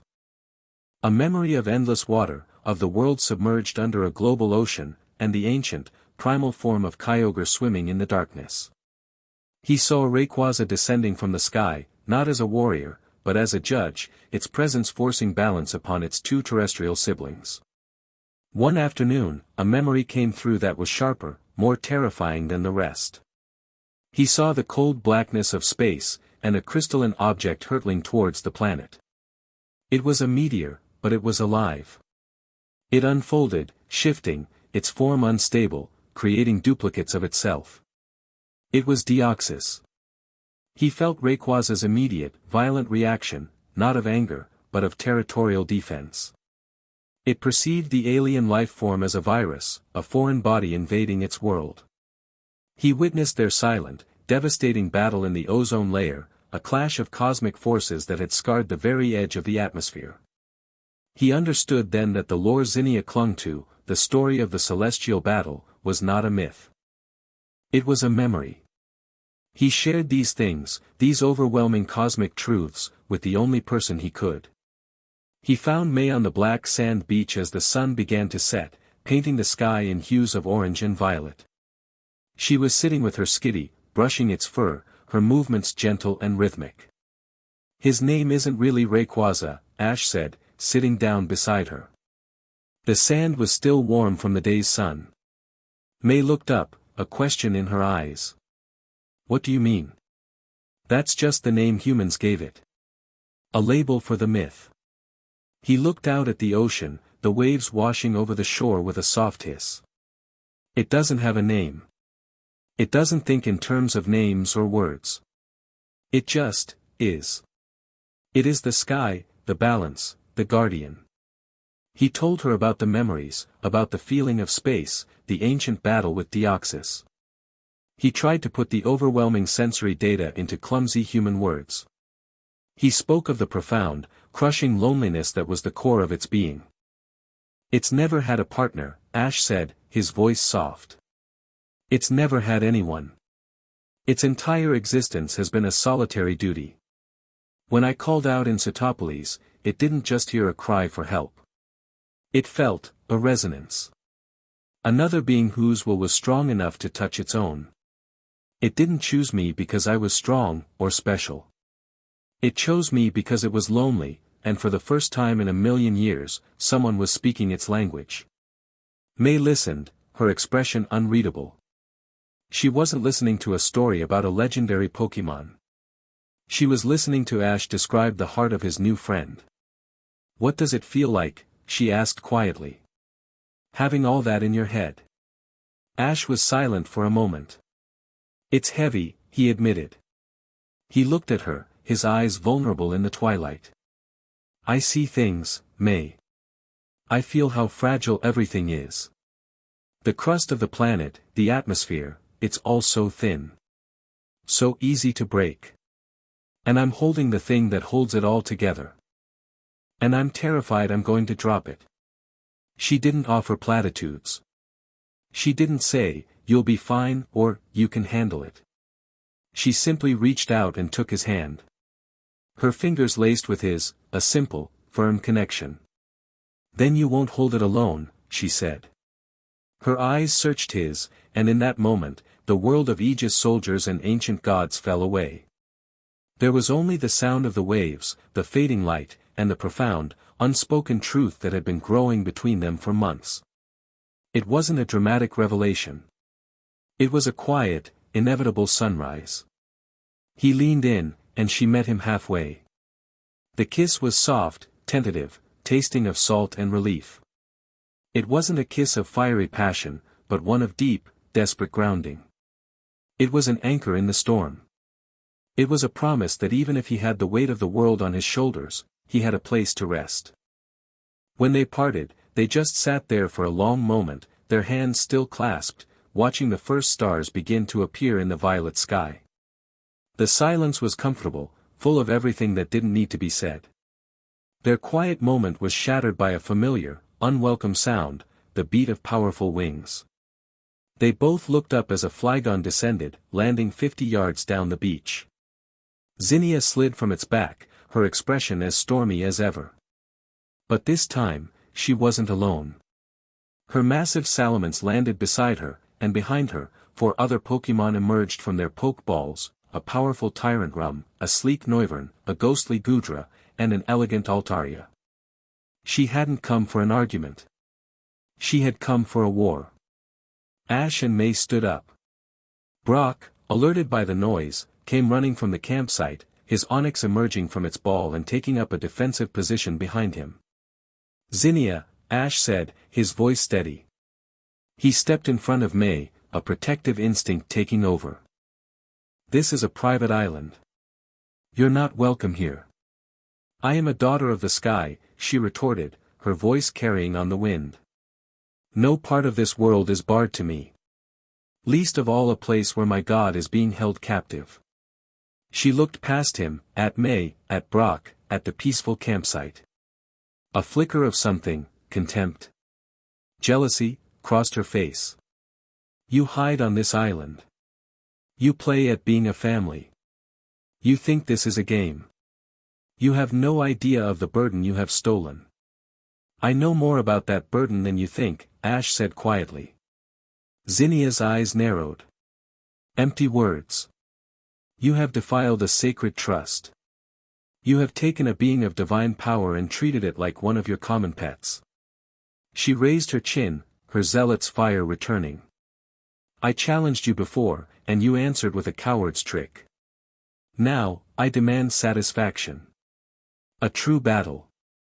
A battle of trainers, to prove who is worthy. She pointed a finger at him. A full 6-on-6 battle. No tricks. No summoning your divine shield. Your Pokémon against mine. Let us see the strength of the trainer our God chose over its own people. Show me why you are worthy of its power. Or prove, once and for all, that you are nothing but a thief who got lucky. Ash looked at her, at the raw pain and righteous fury in her eyes. She wasn't just an antagonist. She was a woman whose entire identity, her entire faith, had been shattered. She was clinging to the only thing she had left, the traditions of her people, the trial by combat. She needed this, not just to test him, but to understand what had happened to her world. To refuse would be to confirm her worst fears about him. I accept, Ash said. May gasped beside him, but he put a reassuring hand on her arm. He looked at Zinnia. Here. Now. Let's finish this. A wild, fierce light ignited in Zinnia's eyes. This was the language she understood. So be it, she breathed. The black sand beach became their arena, the setting sun and the rising moon their only witnesses. May and Brock stood back, their faces tight with worry. This wasn't like the battle with Wallace. This was personal. This was a battle of faith. Ash chose his team with care, Pikachu, Sceptile, Swellow, Corphish, Torkoal, and Glalie. His Hoenn family. The team that had gotten him this far. He would stand or fall with them. The battle was brutal, a clash of ideologies played out with claws and fangs and elemental fury. Zinnia's team was powerful, a testament to a lifetime of single-minded Draconid training. Her Tyrant Rum was a beast of pure physical force, its head smash attack powerful enough to shatter rock. Ash's Torkoal, however, was a fortress of defensive might. It weathered the storm, its iron defense holding firm, before trapping the Tyrant Rum in a superheated overheat, forcing Zinnia to recall it. The matchups were a whirlwind of strategy. Zinnia's Noivern, with its powerful boom burst, was a terror in the air, but Ash's Swellow, more agile and battle-hardened, engaged it in a dizzying high-speed dogfight, ultimately winning through a daring mid-air quick attack that exploited a momentary opening. Each victory for Ash seemed to carve another line of disbelief and frustration onto Zinnia's face. She fought with the raw power and ancient techniques of her people. Her Pokémon were strong, magnificent. But Ash fought with something else. He fought with creativity, with an almost psychic understanding of his Pokémon's needs and his opponent's intentions. He and his team were a single, six-part entity, moving in perfect sync. The battle raged as night fell completely. Corphish's Crabhammer overcame her ghostly Goodra's defenses in a close-quarters brawl. Glalie's Ice Beam grounded her Altaria. It came down to the final Pokémon on each side. Ash had one left, his Sceptile, tired but resolute, the leaves on its arms sharp and ready. Zinnia had one left, her ace, her partner, the Salamence that had been with her since childhood. But this was not the same Salamence from Setopolis. Zinnia raised her hand to her keystone, and a blinding light enveloped her Pokémon. Show him our true power. The power of the Draconid legacy. Mega Evolve. The Salamence roared as its form shifted, its wings melting together into a single, massive, crescent-shaped blade. Its power skyrocketed, a palpable aura of draconic fury washing over the beach. Mega Salamence was a terrifying sight, a living engine of destruction. "It's not over yet, usurper!" Zinnia cried, a desperate triumph in her voice. Face the bond between a lorekeeper and her partner. Sceptile looked up at the monstrous foe, then glanced back at Ash. There was no fear in its eyes, only a question. "What's the plan?" "We can do this, Sceptile," Ash said, his voice calm and confident. "Stay loose. Use your speed." The clash was David versus Goliath. Mega Salamence was overwhelmingly powerful. Its double-edged attacks were like meteors, cratering the beach. Sceptile was forced onto the defensive, a green blur dodging and weaving, the wind from the attacks alone enough to throw it off balance. "You see?" Zinnia shouted over the roar of the battle. "This is true power. A bond forged over generations." "What do you have?" "A collection of strays." "He has a family." May shouted back, her voice ringing with defiance. Sceptile, knocked back by a blast of draconic energy, slid across the sand, injured but not broken. It looked at Ash, who nodded. "Now. Frenzy plant." Ash commanded. Sceptile slammed its palms into the sand. A massive network of thorny vines erupted from the ground, but not to attack. They spread out across the entire beach, turning the flat arena into a dense, treacherous jungle of tangled roots and shifting earth. Zinnia laughed. "A desperate trick. Salamence, take to the air. Incinerate it all with flamethrower." Mega Salamence roared and shot into the sky, its mouth glowing with fire. "He's not trying to trap it," Brock murmured, his eyes wide with understanding. "He's changing the battlefield. Now, Sceptile. Into the forest." Ash yelled.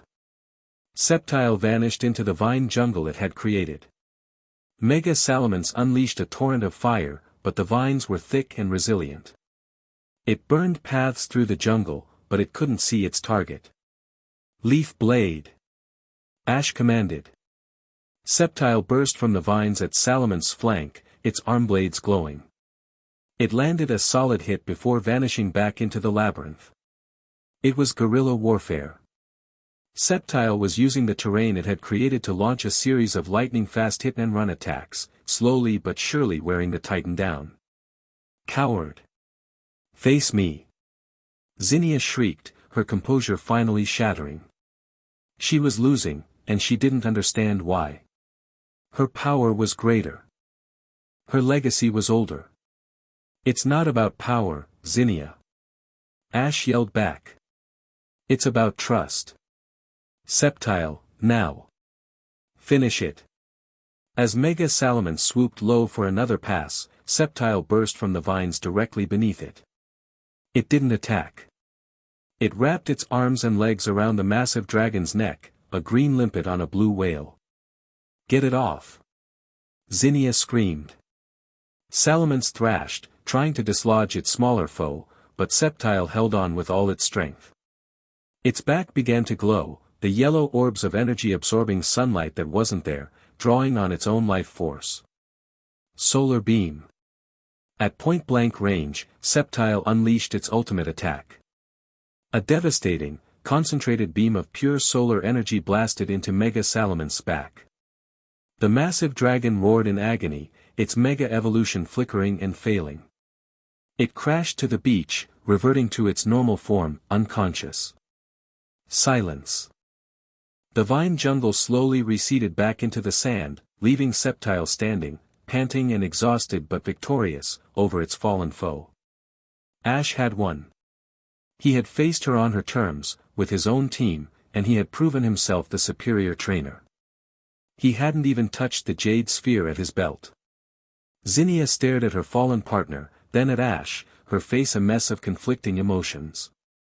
The fury was gone, burned away, leaving behind a hollow, aching confusion. Her fanatical certainty had been the pillar of her existence, and Ash had just systematically dismantled it. He wasn't a coward. He wasn't a cheater. He was just, better. She fell to her knees in the sand, her body trembling. How? She whispered, the question not directed at him, but at the uncaring sky. My whole life, everything I was taught, it was all for nothing. Ash recalled Sceptile with a word of profound thanks and walked towards her. He stopped a few feet away. It wasn't for nothing, he said, his voice gentle. Your bond with your Salamence is incredible. Your team is one of the strongest I've ever faced. You fight for your people, for your history. That's not nothing. That's honor. She looked up at him, her eyes glistening with unshed tears. But I failed. Our God chose you. An outsider. I am nothing. An outcast. No, Ash said. He sat down in the sand across from her, a gesture of equality. You're the lore keeper. I may have its trust, but you have the knowledge. You have the history. I saw in its memories, a battle with a creature of crystal, from beyond the stars. Your lore calls it the star-shattering calamity, doesn't it? Zinnia's head snapped up, her eyes wide with shock. How could you know that? Rayquaza showed me. It's a memory. A warning, Ash said. I have the power, Zinnia. But you have the wisdom. I can't do this alone. We were meant to do this together. Maybe the legend wasn't about one person. Maybe it was about a partnership. Lorekeeper and Skybearer. He held out his hand. Not in triumph, but in offering. An alliance. Zinnia stared at his outstretched hand, then at his face. She saw no pity, no arrogance. She saw only a genuine, earnest plea for help. She saw a boy who carried the weight of a god and was smart enough to know he couldn't bear it by himself. Her rigid, black and white world of prophecy and destiny cracked, and a new, more complicated reality began to shine through. Maybe destiny wasn't a path written in stone. Maybe it was a path you forged yourself. Slowly, hesitantly, she reached out and took his hand. Her grip was firm. The war was over. An alliance had just been born. Chapter 5, The Aegis Gambit. The alliance with Zinnia changed the atmosphere on the island. The tension didn't vanish, but it transformed. The Draconid Lorekeeper was a whirlwind of intense, focused energy. She didn't integrate into their small family, she orbited it, a hawk circling a campfire. She spent her days poring over ancient scrolls she carried in a weathered leather satchel, her nights stargazing with a complex astrolabe, muttering about meteor trajectories and celestial alignments. She and Ash developed a strange, symbiotic relationship. He would describe the feelings and images he received from Rayquaza, the cold of space, the fear of the crystalline virus, and she would cross-reference them with the Draconid lore, finding parallels, translating cosmic feelings into prophetic verse. It was a fusion of new power and ancient wisdom, and for the first time, Ash felt like he had a map, however crude, for the terrifying new world he inhabited. May watched the two of them, a knot of unease in her stomach. She trusted Ash, but Zinnia was a zealot whose faith had merely shifted, not lessened. Her devotion to Lord Rayquaza was now directed through Ash, whom she had rebranded the Skybearer. She treated him with a reverent, almost fanatical respect that May found deeply unsettling. It was another layer of isolation, another wall between Ash and the boy she had kissed on the beach. Their fragile peace was shattered, as they all knew it would be, by the outside world. It came in the form of a message, not from Aegis, but from an old friend, Watson, the eccentric, laughing gym leader of Mauville City. The message, routed through Stephen, was a simple, desperate plea for help. Since the Dragonite incident, Mauville City had become a ghost town. The official story was one of ongoing structural assessments, but the reality was a soft quarantine. The Aegis Order had taken over. Their soldiers patrolled the streets, their black uniforms a stark contrast to Mauville's bright, cheerful architecture. They had declared the city a Level 4 legendary contamination zone, and were using it as a staging ground, turning the famously open and welcoming metropolis into a fortress.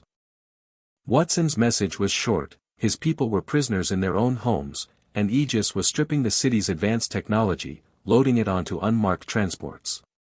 He was asking Ash not for a battle, but for liberation. "It's a trap," Zinnia stated flatly, looking up from a star chart she had drawn in the sand. "Kalen is goading you.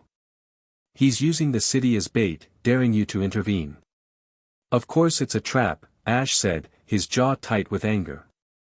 He was looking at a live satellite feed on a datapad Steven had provided.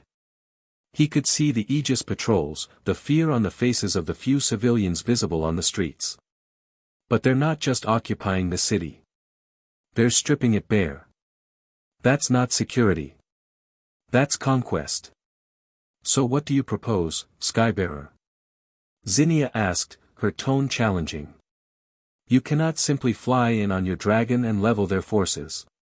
You would be proving Kalen's point. You would become the tyrant he claims you are." "We're not going to level them," Ash said, his eyes narrowing as a plan began to form. "We're going to dismantle them. From the inside out." He looked at his friends. "Kalen thinks my only weapon is Rayquaza. He thinks it's about power against power. But our real strength has always been our teamwork." He turned to Brock. "Brock, I need you. Your knowledge of geology and structures is going to be key. Aegis has the city locked down, but they don't know its foundations like you do." Brock grinned, a rare sight these days. The city's power grid, its water systems, its underground service tunnels, they're all built around the foundations of old Mauville. If you want to cause some chaos, I can show you where to kick. Ash then turned to May. "May, your contest skills are all about grace, misdirection, and appeal. I need you to be our diversion. You and your Pokémon can create a spectacle, something so beautiful and distracting that it draws their attention, pulls their patrols out of position." May's eyes lit up. This wasn't a task to keep her safe on the sidelines. It was a mission that used her unique talents as a primary strategic element. A flash mob contest. In the middle of a military occupation. I love it. Finally, Ash looked at Zinnia. "And I need you. Your people are masters of stealth. You tracked us to this island. I need you to be our ghost. Get into their command center, find out what they're really after. What technology are they stealing, and where is it going?" Zinnia's lips curved into a rare, sharp smile. "Infiltration and intelligence. A task worthy of a lorekeeper." "And what about you?" Steven asked, who had been listening intently.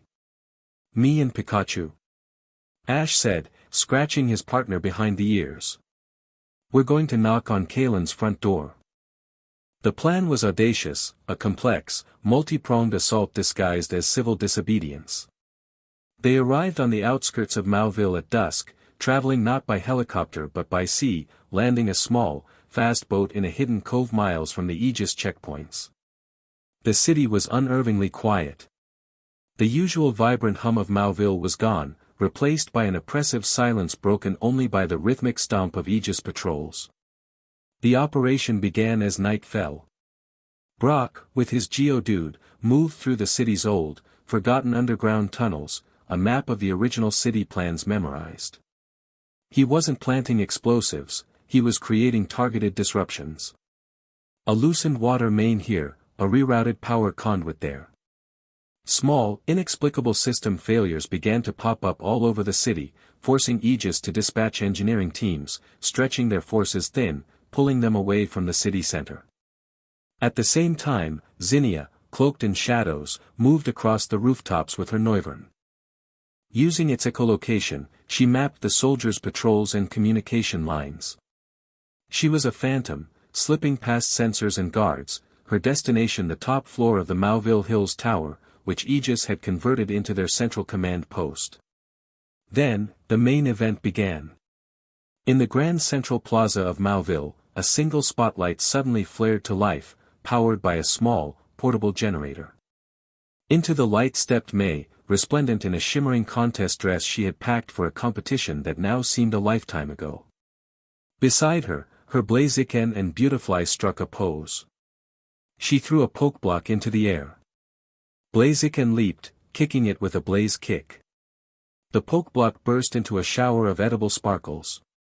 Beautifly used Silver Wind, catching the sparkles and swirling them into a glittering vortex of breathtaking beauty.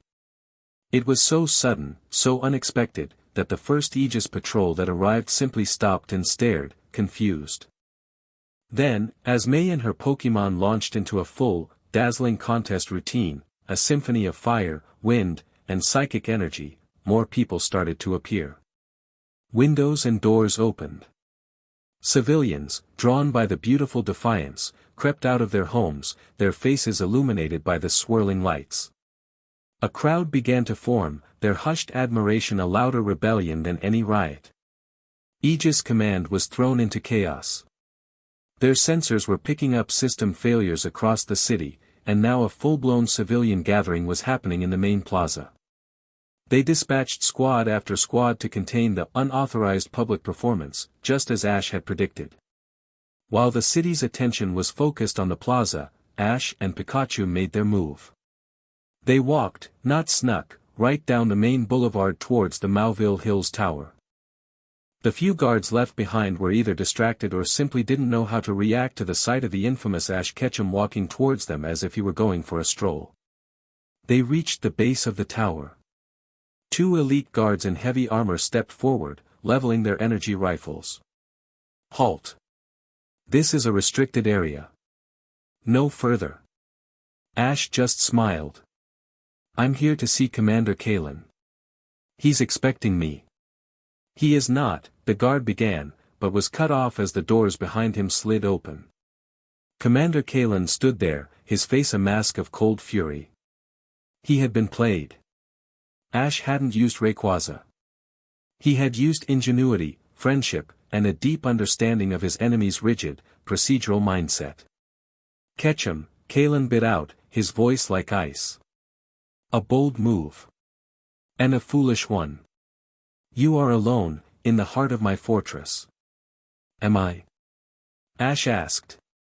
At that moment, a high-pitched screech came from the top of the tower, followed by the sound of shattering glass. Zinnia, her mission accomplished, leaped from the roof, landing on the back of her waiting Flygon and vanishing into the night. Kalen's eyes widened in fury as he realized the infiltration had been successful. Seize him, he roared at the guards. The guards moved forward, but Pikachu was faster. A brilliant flash of light and a massive thunderbolt erupted from the small Pokémon, striking the ground between Ash and the guards. It wasn't aimed to harm, but to stun, a deafening, blinding warning shot. I didn't come here to fight your soldiers, Kalen, Ash said, his voice ringing with authority in the sudden silence. I came to fight you. You and me. One-on-one. Settle this like trainers. Or are you too much of a commander to remember how? Kalen stared at him, his mind racing. Ash had boxed him in completely. The city was in chaos, his command center had been breached, and now he was being publicly challenged. To refuse would be to show weakness. To accept.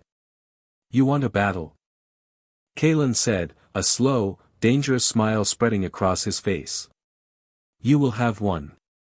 He turned and walked back into the tower lobby. But we will do this on my terms. On my battlefield. He led Ash not to a training room, but to a massive, circular chamber deep in the sub-basement of the tower. The room was cold, the walls made of a dark, non-reflective metal. This was not a Pokémon battlefield. It was a kill box. The doors sealed behind them with a heavy, final thud. There are no rules here, Ketchum, Kalen said, shrugging off his formal uniform jacket. Underneath, he wore a black, armored bodysuit. No referee. No time limit. The battle ends when one of us is unable to continue. He released his Pokémon. It was a Metagross, the same one from the island ambush, but Ash saw now what he hadn't seen then. This was no ordinary Metagross. Its steel hide was augmented with plates of the same black metal as the walls. Wires and conduits snaked across its body, glowing with a faint, sickly purple light. One of its 4 eyes was replaced with a red, cybernetic lens. This was not a partner. It was a machine of war. My Metagross and I were survivors of a legendary incident years ago, Kalen said, his voice laced with a chilling lack of emotion as he ran a hand over his Pokémon's augmented hide. We were both rebuilt. Made stronger. We learned the hard way that flesh is weak, that emotion is a liability. So we purged them. We are a perfect synthesis of mind and machine. We will show you the folly of your sentimental, outdated beliefs. Ash looked at the augmented Pokémon, at the blank, empty look in its eyes, and felt a surge of pity and rage. You didn't make it stronger. You hollowed it out. You turned your own partner into a tool. I turned it into a survivor. Kalen roared, his cold composure finally cracking. Pikachu, Metagross. 1-on-1. Let's see which philosophy endures. The battle was the most brutal Ash had ever fought.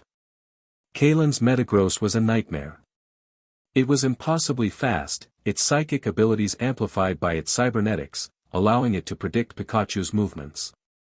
It used moves Ash had never seen, attacks augmented by its Aegis technology. Its Meteor Mash was accompanied by a concussive energy blast. Its psychic attack wasn't just a wave of force, it was a blade of psychic energy that could cut through steel. Pikachu was outmatched in every conceivable way. He was battered, thrown against the metal walls, his small body taking a terrifying amount of punishment.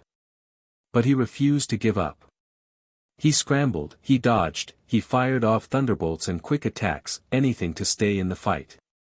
He was fighting not just for Ash, but for the very idea of what it meant to be a Pokémon. Give up, Ketchum.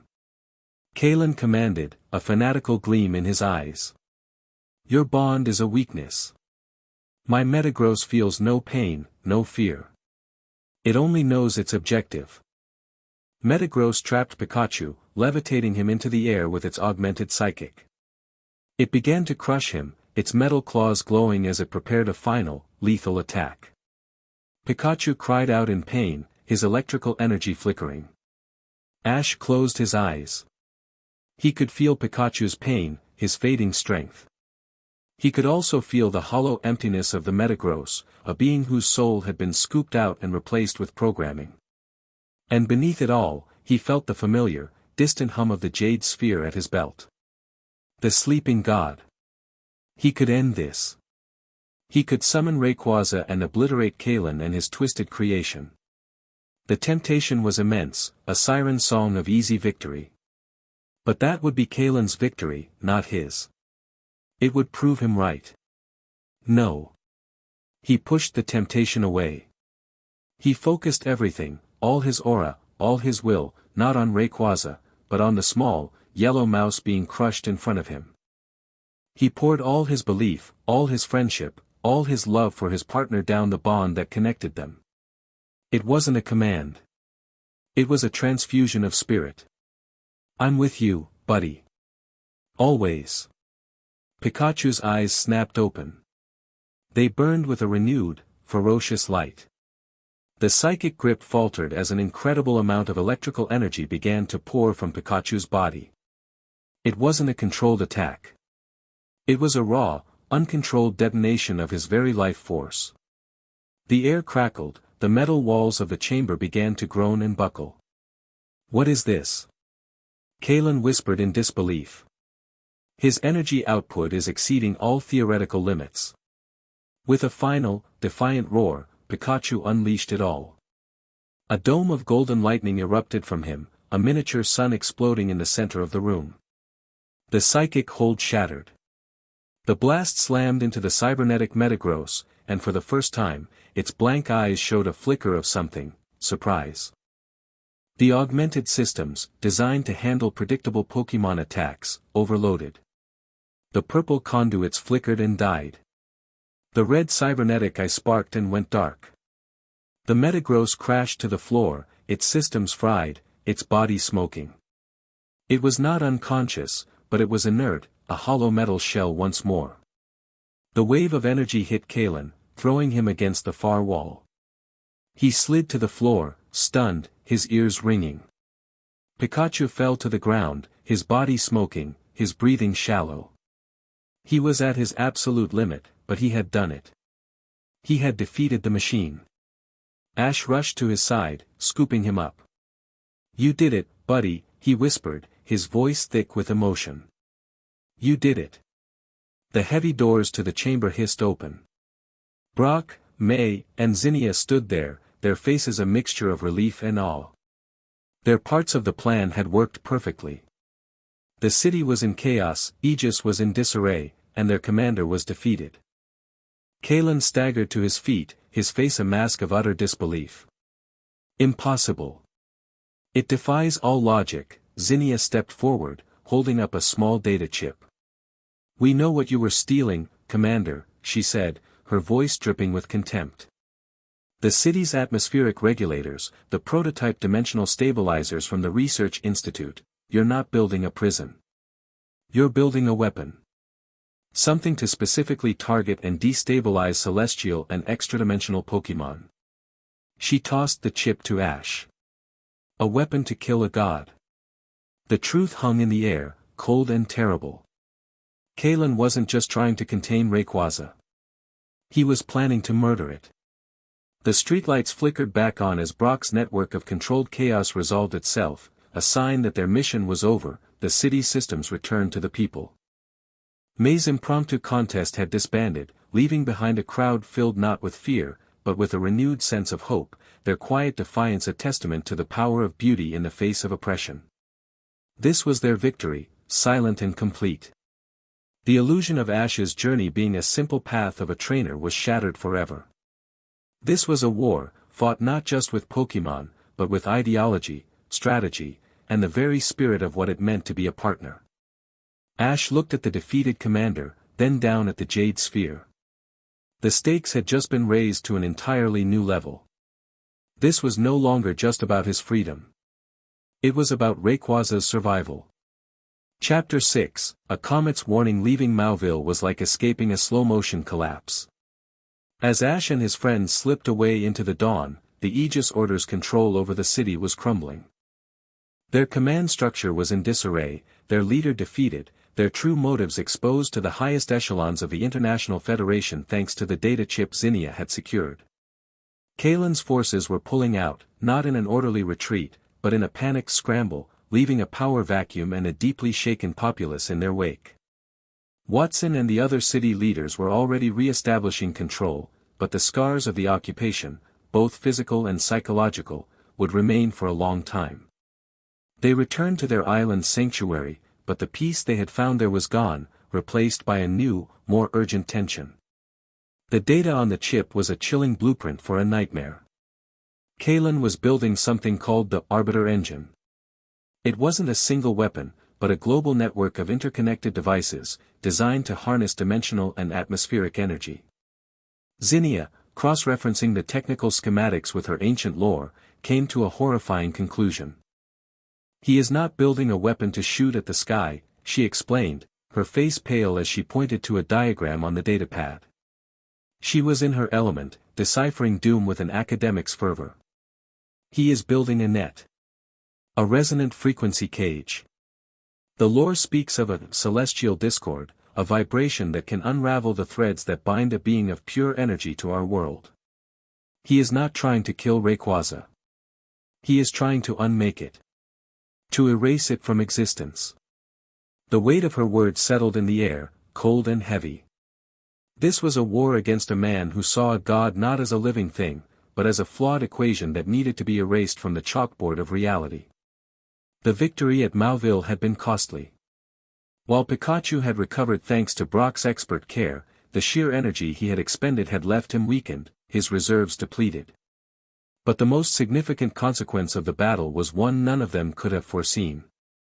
In the cold, absolute silence of deep space, something had felt the echo of that fight.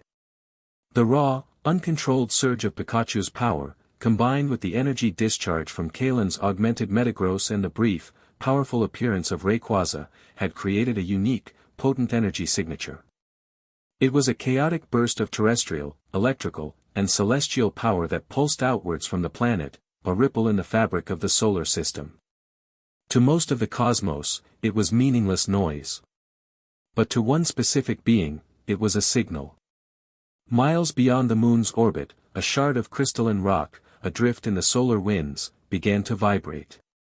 It was a remnant, a dormant piece of a larger entity left behind from a forgotten conflict. The energy signature from Earth washed over it, and it awoke. Its programming was simple, ancient, and absolute. A powerful, unstable energy source on the Guardian-patrolled planet was a sign of weakness, a challenge, an infection in the system. And its purpose was to be the antibody. The crystal began to glow. It duplicated, reforming itself, growing from a shard into a complex, geometric shape. An arm of crystal and light unfolded, then another. A single, focused eye pulsed with cold, analytical light. It was Deoxys. It turned its newly formed body towards the distant blue marble of Earth, and with a silent burst of psychic propulsion, it began its journey. It was not a journey of malice or conquest. It was the journey of a celestial immune system responding to a perceived threat. The first sign of trouble came 2 days later. Zinnia, tracking atmospheric data with a salvaged Aegis sensor, saw the anomaly first. A spike in electromagnetic radiation in the upper atmosphere. A distortion in the planet's magnetic field. "Something is coming," she said, her voice tight with alarm. She pointed to the sky. "From up there." Ash felt it too. He felt it through his bond with Rayquaza. The Sky Guardian, sleeping in its jade sphere, was stirring. Its slumber was agitated, filled with a growing sense of anxiety. The feeling was familiar to Ash now, the same territorial dread he had seen in its memories of the first encounter. The world's observatories saw it next. A meteor, moving at an impossible speed and on a trajectory that defied all known physics. It wasn't falling towards the planet, it was flying. Global defense systems, including the remnants of the Aegis network, went on high alert. Panic began to spread. A new threat, from the stars this time, was coming, and the world instinctively turned its eyes to the one person who had dealt with gods before. The pressure on Ash was immense. News channels ran his face next to images of the approaching object. Governments that had days ago condemned him as a rogue agent were now issuing back-channel pleas for his assistance. He was simultaneously a pariah and their only hope.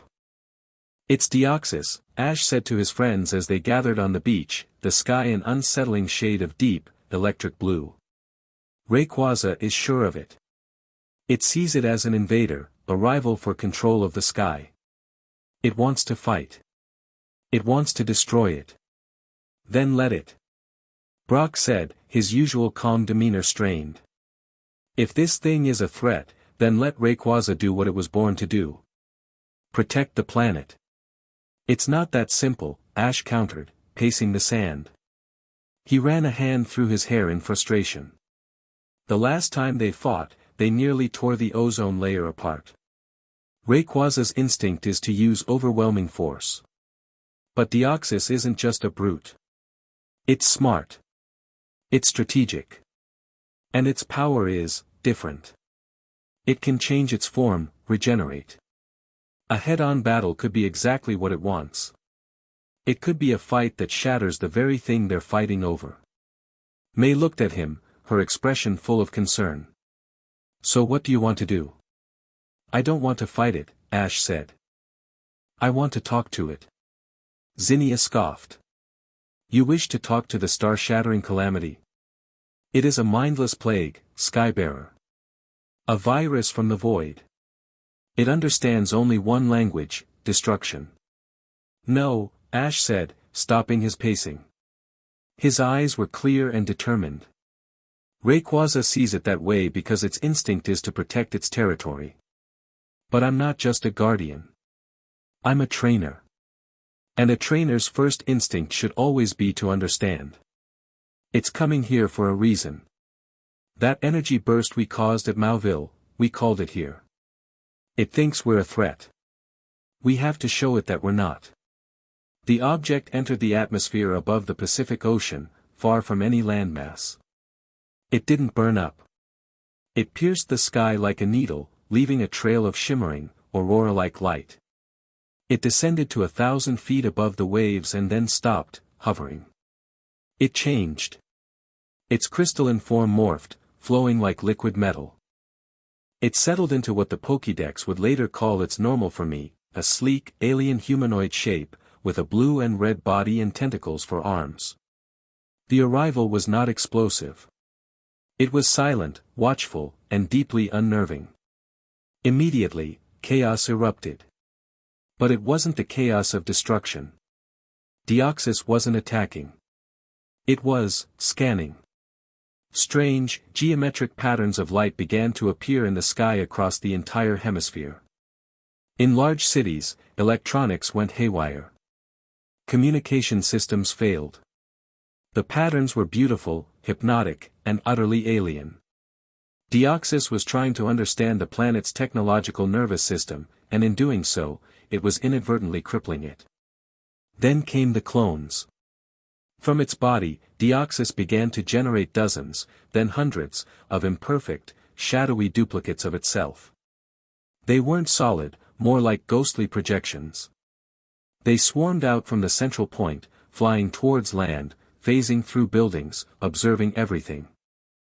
They were its eyes and ears, a decentralized intelligence network. The world was not being attacked, it was being invasively studied. People panicked, fleeing from the harmless but terrifying shadow clones. Ash knew he had to act.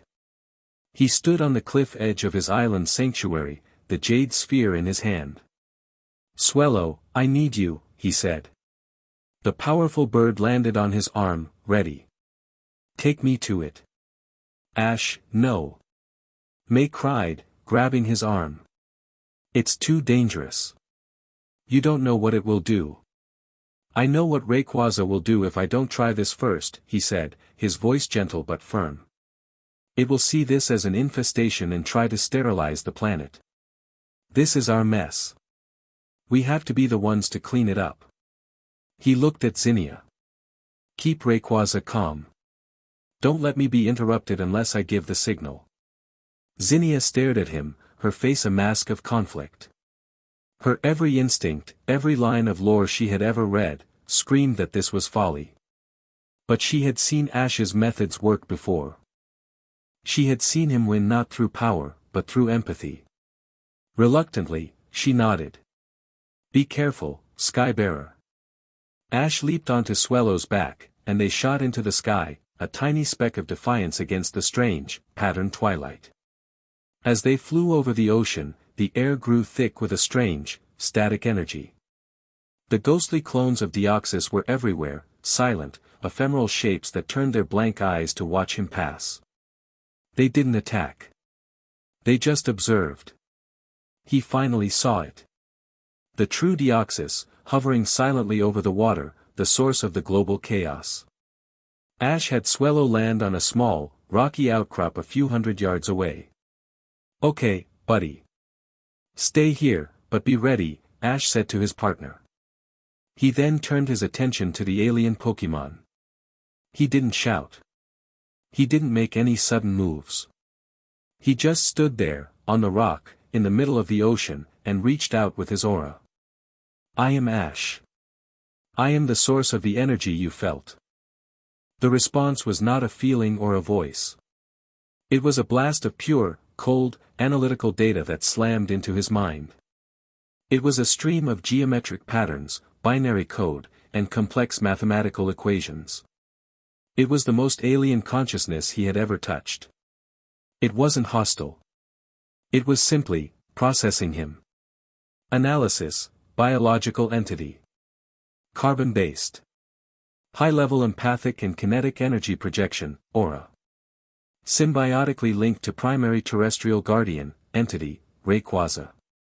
Conclusion: you are the epicenter of the instability. You are the infection. The cold logic was terrifying. Deoxys wasn't evil. It was just a doctor here to remove a tumor. I'm not an infection, Ash projected back, trying to push past the wall of logic with pure emotion. He sent it the feeling of his bond with Pikachu, the warmth of May's hand in his, the fierce loyalty of his team. I am a partner. We are trying to protect this world, just like you. Negative, the data stream returned, cold and absolute. Protection requires stability. Your existence creates instability.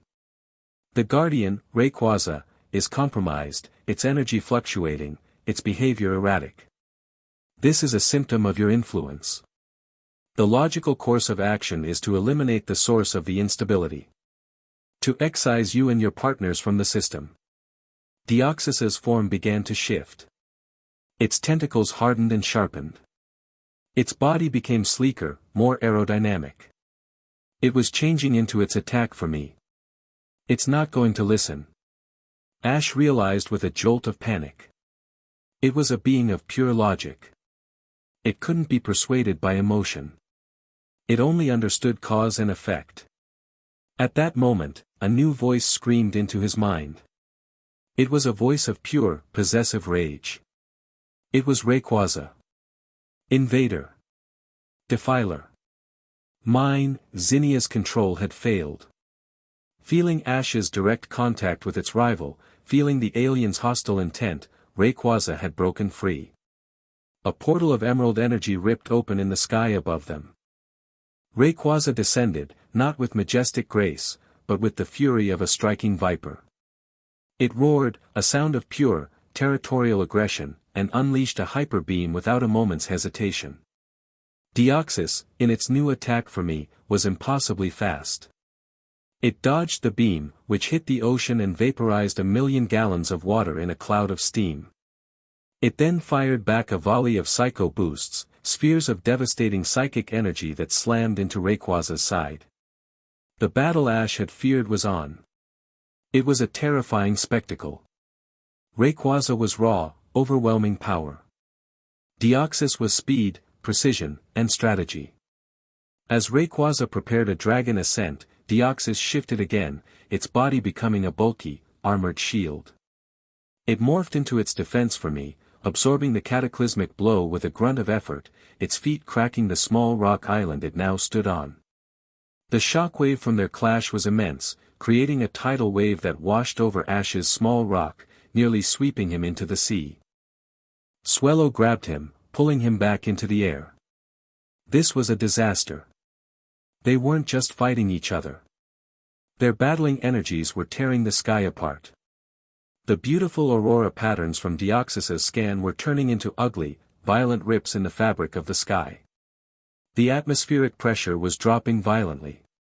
A hurricane, a side effect of their cosmic brawl, was forming around them. I have to stop this. Ash yelled over the wind. He flew on Swellow into the heart of the storm, positioning himself between the two battling titans.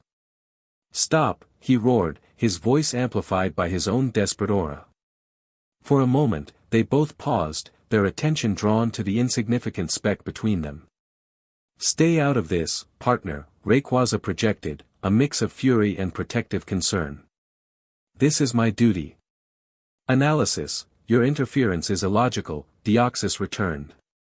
The unstable element is attempting to preserve itself. This confirms my diagnosis. They were both going to ignore him. They were locked in a cycle of aggression that would destroy the very sky they were fighting for. Ash knew he had only one chance. He couldn't beat them. He couldn't outpower them. He had to change the equation. He had to prove Deoxys's logic wrong. He had to show it that his instability could create stability. He closed his eyes, ignoring the hurricane winds and the deadly energies flying around him. He reached for his bond with Rayquaza, not to command it, but to merge with it. He poured his own strategic mind, his own empathy, into their shared consciousness. He wasn't just the Skybearer. He was the Sky Guardian's mind. Trust me, he projected to Rayquaza. Not to fight. To protect. Rayquaza hesitated, its rage warring with its new, strange instinct to trust this human. In that moment of hesitation, Ash took control. He didn't force it. He guided it. Instead of attacking Deoxys, Rayquaza swooped down, flying a complex, circular pattern around the brewing hurricane. As it flew, it shed a fine, emerald dust from its body, the essence of its Delta Stream ability. But guided by Ash's will, it wasn't a weather-changing bludgeon. It was a delicate, precise net of energy that began to soothe the chaotic air currents, calming the storm, stabilizing the atmospheric pressure. Deoxys hovered, its single eye watching this strange, illogical action. The human was using the Guardian not to attack, but to repair the damage their fight was causing. This was new data. With the immediate storm quelled, Ash directed Rayquaza to face Deoxys again. But it didn't assume an attack posture. It hovered, calm and watchful. Ash then turned his own focus, his aura, back to Deoxys. He didn't send emotion this time. He sent logic. He showed it the data chip from Aegis. He projected the schematics for the Arbiter engine, the cold, hard proof of a third party, a human faction, actively working to destroy Rayquaza. This is the true instability, Ash projected, his thought stream clear and precise. Not me. Not Rayquaza. A force that seeks to unravel you both. The energy you felt was us fighting them. We were defending our world from those who would see it ruled by cold, empty logic. A logic just like yours. He pushed the final piece of his argument. Your presence here, your battle with Rayquaza, it is draining its energy. Making it weaker. Making it more vulnerable to the Arbiter engine. By trying to eliminate the infection, you are helping the true disease. Deoxys was still, processing the new information. The logic was undeniable. The data from the human's mind was verified by the lingering energy signatures from the Mauville conflict. A third variable existed. A greater threat. Its primary mission, to ensure planetary stability by monitoring the Guardian, was being compromised by its own actions. New analysis, the data stream finally came, the coldness in it now tinged with something new. Respect. Your actions are illogical but effective. Your presence is an anomaly, but it is not a threat. It is a symbiotic variable that has increased the Guardian's defensive capabilities. Deoxys's form softened, shifting back from its aggressive attack for me to its neutral normal for me. The hundreds of shadow clones across the planet dissolved into nothing. The strange patterns in the sky faded. The global electronic chaos subsided. Conclusion, I will withdraw. I will observe. But the primary threat, the Aegis order, must be neutralized. Should the Guardian fall, the planet's stability will be irrevocably compromised. I will not allow that. With a final, silent nod of its alien head, Deoxys's body glowed with an intense psychic light. It shot upwards, a reverse meteor, piercing the atmosphere and vanishing back into the cold blackness of space. It was not gone. It was watching. Waiting. An unlikely, and terrifying, new ally. Ash let out a breath he didn't realize he'd been holding, slumping forward onto Swellow's neck, his energy completely spent. He had done it. He had stared down two gods and, without throwing a single punch, had brokered a peace and forged an alliance. He felt the concerned presence of Rayquaza as it coiled gently in the air around him. The rage was gone, replaced by a deep, resonant respect. It had felt his guidance, his strategy. It understood now that their partnership was more than just shared power. Ash was its mind, its heart. But as they floated there, in the now calm sky, a new, cold dread settled in Ash's stomach. He had averted one crisis only to have the stakes of the next one raised exponentially. Kalen and his Arbiter engine were no longer just his problem. They were now a threat monitored by a cosmic entity with zero tolerance for failure. The clock was ticking, and the fate of the world didn't just rest on him winning. It rested on him not losing. Chapter 7, The God-Eater Protocol. The Deoxys incident sent a shockwave through the clandestine world of global power. For Kalen and the Aegis Order, it was a catastrophic intelligence failure. They had anticipated a battle, a chaotic brawl between two legendary beasts that would have served as the perfect cover for their final move. They had envisioned a weakened Rayquaza, ripe for the taking. Instead, they had witnessed a de-escalation, a negotiation between a boy and a cosmic entity. Ash Ketchum hadn't just won a fight, he had rewritten the rules of engagement. This forced Kalen to accelerate his timeline. The Arbiter engine was not yet at 100% capacity, its network still having gaps, but Deoxys's silent, watching presence in the solar system was a variable he could not tolerate. He had to act now, while he still had the element of surprise. For Ash and his companions, the victory felt hollow. They had a new, terrifyingly powerful ally of sorts, but it was an ally whose help could be as destructive as the threat itself. The knowledge that Deoxys was watching, judging their progress, added an unbearable weight to every decision. They were no longer just fighting for their own survival, but to appease a cosmic auditor. Their sanctuary island was no longer safe. Aegis knew of its location, and Zinnia's tracking of their communications revealed a massive buildup of forces. Kalen was done with subtlety. This would be his final, decisive gambit.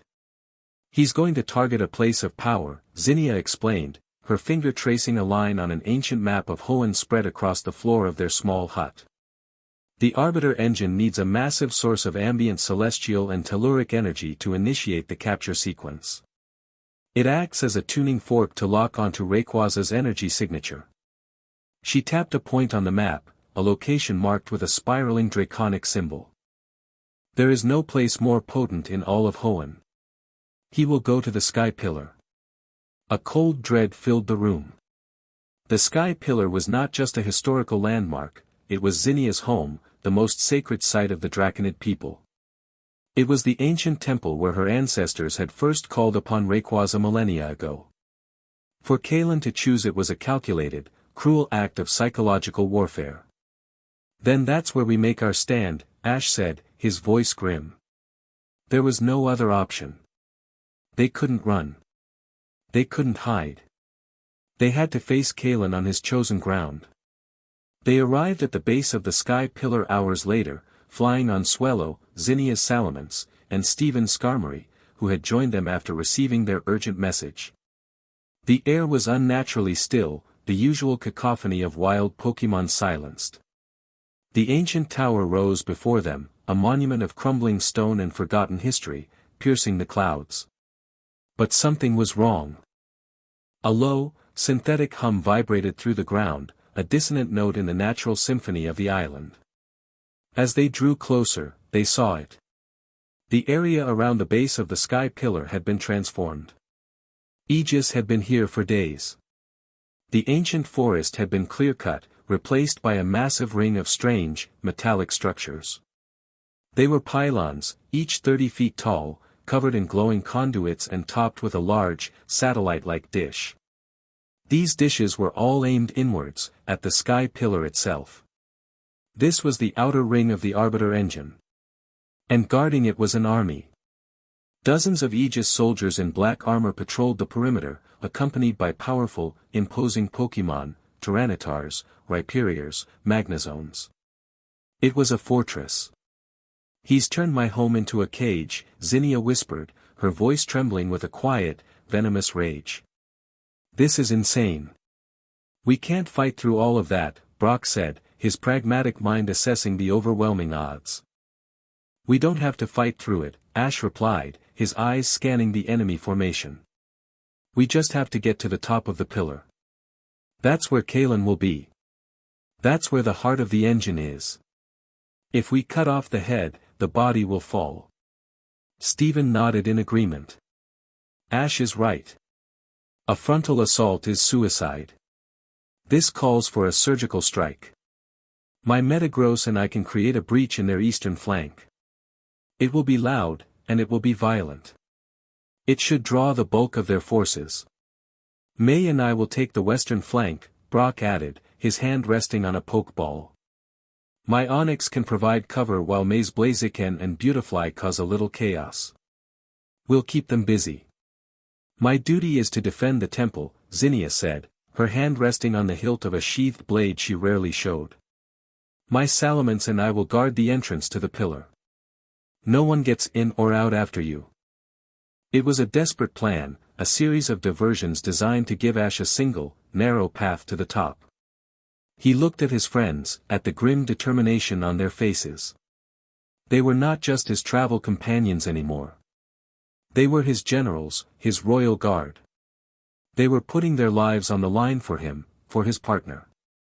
Be safe, he said, the words feeling horribly inadequate. May stepped forward and, ignoring the others, hugged him tightly. You too, she whispered into his shoulder. End this, Ash. The assault began with the subtlety of an earthquake. Stephen's Mega Metagross, a gleaming silver juggernaut, crashed into the eastern perimeter, its meteor mash tearing through the Aegis pylons like paper. The diversion was immediate and effective. Alarms blared, and squads of soldiers and their heavy-duty Pokémon rushed to contain the breach. On the opposite side, Brock's Onix erupted from the ground, creating a wall of earth and stone, while May's Blaziken, a whirlwind of fiery kicks, and Beautifly, with its disorienting stun spore, engaged the remaining patrols. The battlefield was a cacophony of explosions, shouting, and the roars of Pokémon. Under the cover of this chaos, Ash and Pikachu slipped through the lines, silent as shadows. They reached the base of the sky pillar, where Zinnia and her Salamence stood like ancient sentinels before the main entrance. Go, Sky Bearer, she said, her eyes burning with fierce loyalty. Avenge my ancestors. Ash nodded and ran inside. The interior of the sky pillar was a single, massive, spiraling ramp that wound its way up the hollow core of the tower. The ancient stone walls were covered in faded murals depicting the history of the Draconid people and their relationship with the Sky Guardian. But now, those sacred murals were desecrated. Thick, black power cables snaked up the walls, feeding energy to the summit. He ran, Pikachu on his shoulder, their footsteps echoing in the ancient silence. The climb was long and arduous. As he neared the top, the air grew thick with ozone, and the synthetic hum intensified to a painful, deafening thrum. He emerged onto the summit, and the sight stole the breath from his lungs. The top of the sky pillar, once a simple, windswept stone altar, was now a nightmare of black metal and purple, glowing energy. A massive, circular platform had been constructed, and at its center was a horrifying apparatus. It was a containment ring, 20 feet in diameter, crackling with a sickly violet energy. 3 large, metallic arms extended from the platform, aimed at the center of the ring. This was the focal point of the Arbiter engine. The God Eater. Commander Kalen stood beside the machine, his arms crossed, watching Ash's arrival with a cold, triumphant smile. He was no longer in uniform. He wore the same black, armored bodysuit from their battle in Mauville. He looked like a high priest presiding over a sacrifice. Welcome, Ketchum, Kalen said, his voice calm despite the raging battle below. You're just in time for the main event. I call it the God Eater Protocol. A fitting name, don't you think? It doesn't just cage the beast. It consumes it. Drains its celestial life force and integrates its power into our network. A world where humanity controls fate, free from the whims of capricious deities. You're insane, Ash breathed, his hand instinctively going to the jade sphere at his belt. Am I? Kalen's smile vanished, replaced by a look of profound, chilling clarity. Years ago, I had a family. A wife, a daughter. We lived in a small city in Johto. A peaceful city. Until the day a rampaging Shadow Lugia, corrupted by some forgotten human experiment, clashed with the island's true guardian. Our city was the battlefield. My family, they were collateral damage. He looked at Ash, his eyes hollow voids of ancient pain. I knelt in the rubble of my home and I swore an oath. Never again. Never again would humanity be the victim of a god's temper tantrum. We would be the masters of our own destiny. The Aegis Order was born from that oath. The Arbiter engine is its fulfillment. His twisted logic was terrifyingly sound, born from a pain so deep it had warped his soul. He wasn't just a villain.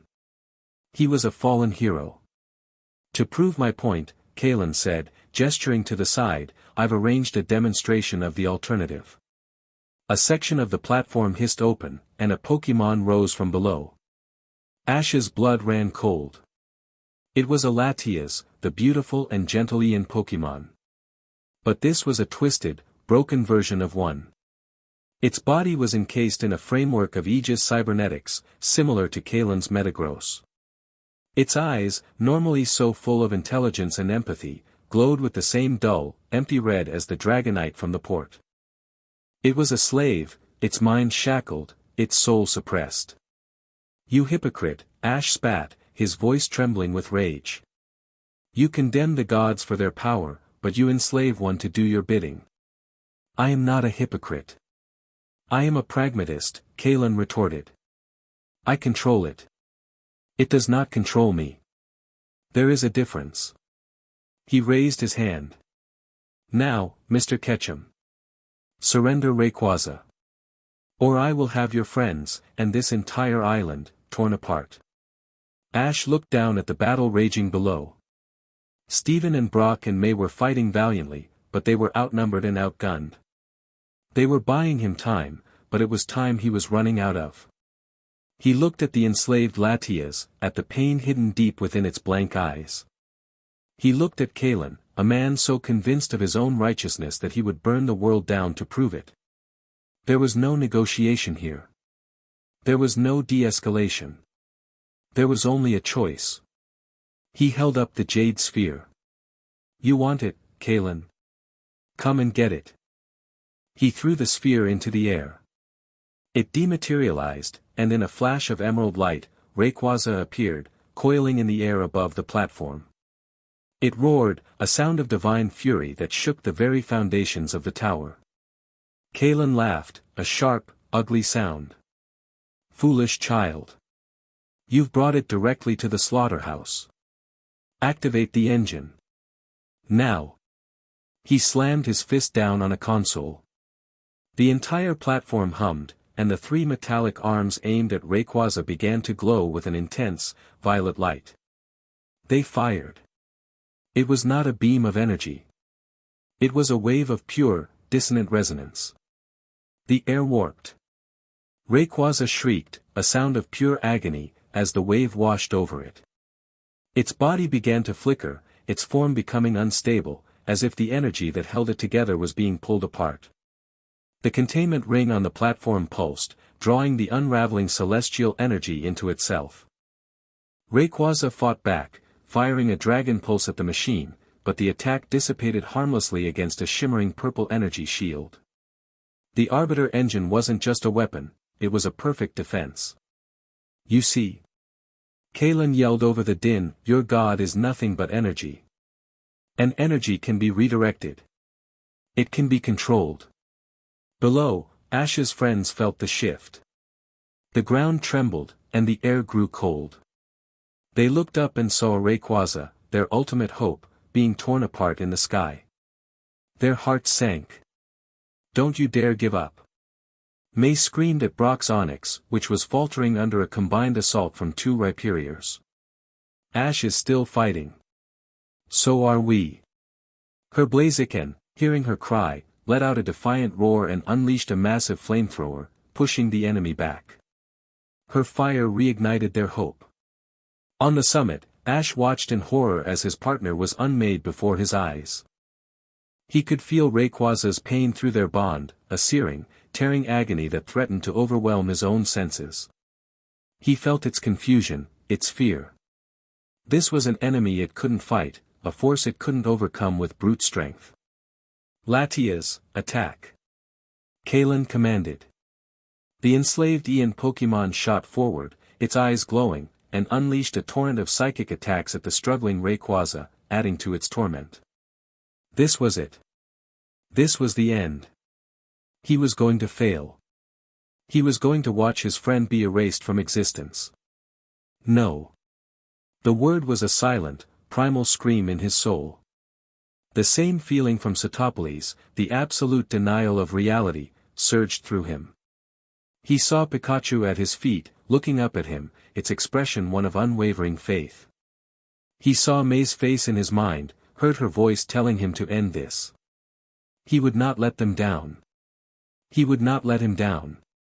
He closed his eyes, shutting out the sight of his dying friend, and focused inward. He pushed his aura out, not as a weapon, not as a command, but as a bridge. A lifeline. He poured all of himself into the bond, his courage, his stubbornness, his love for his Pokémon, his fierce, unwavering belief in their partnership. You are not just energy. He screamed into their shared mind. You are my partner. My friend. You are Rayquaza. And you are not alone. I am with you. The torrent of his spirit, his pure, undiluted will, slammed into Rayquaza's fading consciousness. It was an anchor in the storm of dissonant energy. It was a foundation upon which it could rebuild itself. Rayquaza felt it. It felt the boy's unshakable spirit merging with its own. It felt the pain recede, replaced by a surge of incredible, unfamiliar power. A power that was not its own. A power born of a perfect, symbiotic bond. A new light began to glow from within Rayquaza's flickering form. Not the green of its own energy, but a brilliant, searing gold. The gold of Ash's aura. What is this? Kalen breathed, his triumphant smile faltering. Impossible. Its energy levels are spiking. They're exceeding the engine's capacity. Rayquaza roared, and the sound was different. It was deeper, more resonant, a chorus of two voices, one divine, one human, speaking as one. The golden light erupted outwards, shattering the violet resonance wave.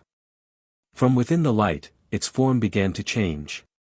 Its head became more angular, more predatory. Golden, ribbon-like tendrils of pure energy streamed from its body. The patterns on its skin glowed with a furious, internal fire. The light cleared. It was no longer just Rayquaza. It was larger, fiercer, a terrifying and magnificent engine of celestial retribution. Supercharged by Ash's own life force, it had become something more. It had mega-evolved. Chapter 8, Master of the Sky. The being that hung in the air above the sky pillar was power made manifest.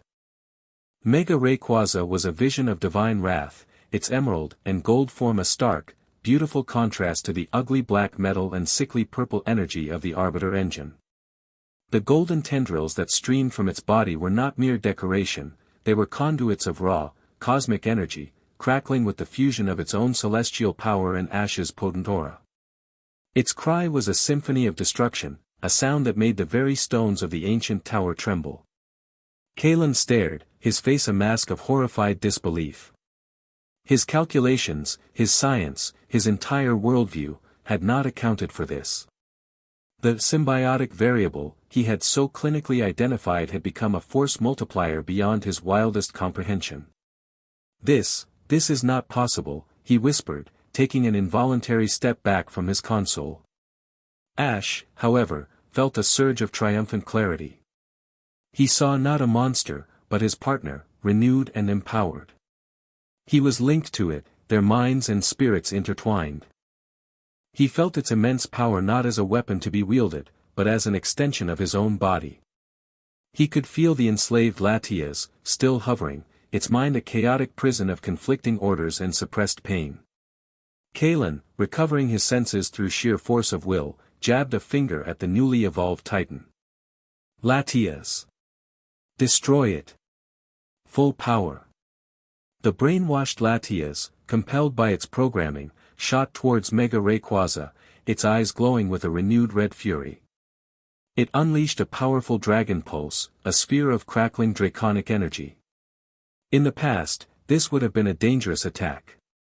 Now, it was an irrelevance. Dodge left. Dragon ascent, but pull up short, Ash projected, his thought a seamless command. Mega Rayquaza moved with a speed that was simply not possible. It didn't just dodge the dragon pulse, it seemed to teleport out of its path, the attack striking empty air. It then shot upwards, cloaked in a blinding green aura, the prelude to its ultimate attack. But at the last second, following Ash's guidance, it didn't strike. It pulled up, its immense speed creating a sonic boom that slammed into Latias like a physical blow. The shockwave sent the smaller legendary tumbling through the air, its concentration broken, its attack patterns disrupted. Ash wasn't trying to win a fight. He was performing surgery. Now. Circle her. Dragon Pulse, low power. Target the Aegis hardware on her back, he commanded. Mega Rayquaza coiled around the disoriented Latias, its movements a graceful, predatory ballet. It opened its mouth and released not a devastating blast, but a series of small, incredibly precise pulses of draconic energy. They weren't aimed at Latias's body. They struck the cybernetic framework encasing her, shattering the control modules and power conduits with surgical precision. Sparks flew, and the red glow in Latias's eyes flickered violently before extinguishing, replaced by the soft, intelligent glow of her natural state. She let out a weak, confused cry, the Aegis armor falling away from her in pieces. The fog of Kalen's control lifted, and she looked at Mega Rayquaza, then at Ash, a dawning understanding and gratitude in her eyes. She was free. No. Kalen screamed, pounding his fist on the console. He had lost his weapon. His trump card had been turned against him. In a desperate, final act, he diverted all power to the Arbiter engine's main weapon. If I cannot have it, no one will. Firing the God-Eater cannon. Overload the core. The central ring of the machine began to glow with a blinding, unstable white light. The hum rose to an unbearable shriek. The engine was no longer trying to drain Rayquaza's power, it was building towards a self-destruct sequence, a catastrophic explosion of celestial energy that would not just destroy Rayquaza, but vaporize the entire island and a good chunk of Hoenn with it.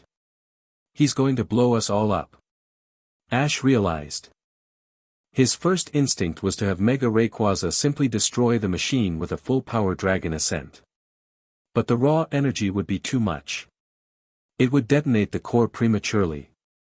Brute force was a trap. He saw the solution in a flash of tactical brilliance, the pieces of the battlefield clicking into place in his mind. Pikachu. On my mark, target the main power regulators at the base of the console. Use Volt Tackle. Maximum power, maximum speed. He yelled out loud. Pikachu, who had been watching with fierce intensity, chirped a determined affirmative, its cheeks already sparking. Latias. He projected to the newly freed legendary. I need your help. When Pikachu hits the regulators, the containment shield will flicker. Can you use Mist Ball to hit the primary energy capacitor inside the ring? You have to be precise. Latias gave a firm, telepathic nod, her eyes sharp and focused. She owed him her freedom. She would not fail. Rayquaza. Ash thought, his focus returning to his partner. We need to get past the shield and shatter the containment ring itself. But we can't touch the core. We're threading a needle at 1,000 miles an hour. On my signal. Together. The plan was insane. It required perfect timing, perfect coordination between 3 different Pokémon executing 3 different tasks in the space of a single second. It was impossible. But they were not just 3 Pokémon. They were an extension of his will. Now. Ash roared. Pikachu became a golden meteor. He shot across the platform, a blur of yellow and electric fury, and slammed into the base of Kalen's console with a devastating Volt Tackle. The regulators exploded in a shower of sparks and shrapnel. For a fraction of a second, as the power flow sputtered, the violet energy shield around the Arbiter engine flickered. In that infinitesimal window, Latias fired. A shimmering, beautiful sphere of psychic mist shot through the gap in the shield and struck the central capacitor. It didn't cause an explosion. It enveloped it, the mist-like energy acting as a damper, smothering the runaway energy reaction, causing a cascade of system failures. And in that same instant, Mega Rayquaza moved. It was cloaked in the brilliant green fire of Dragon Ascent, a comet of righteous fury. It dove not at the core, but at the physical ring surrounding it. It passed through the flickering shield and struck the black metal structure. The impact did not produce a sound. It was a silent, absolute erasure. The supercharged celestial energy of the attack didn't just break the ring, it unmade it, atomizing the metal, severing the connection to the overloading core. The sequence was flawless. The engine's self-destruct was aborted, the core safely dampened, the focusing apparatus obliterated. The machine let out a final, dying groan, and the sickening purple light across the entire island died, plunging the summit into the natural light of the setting sun. It was over. Kalen stood amidst the wreckage of his life's work, his face utterly blank, his mind unable to process his total and complete defeat. He had been outmaneuvered, outsmarted, and overpowered. His ideology had been shattered. He looked up, and his blank expression hardened into one of pure, nihilistic rage. "If my perfect world cannot exist," he hissed, "then neither can yours." He threw a pokeball. His cybernetic Metagross, its systems hastily rebooted but still damaged, emerged, its single red eye flickering malevolently. Metagross. Erase him. Ash looked at the broken machine of a Pokémon, then at Pikachu, who was exhausted from the volt tackle but still standing, still ready to fight. He then looked at the magnificent, godlike being floating behind him. It would be so easy. A single thought, and Kalen and his Metagross would cease to exist. But that was not his way.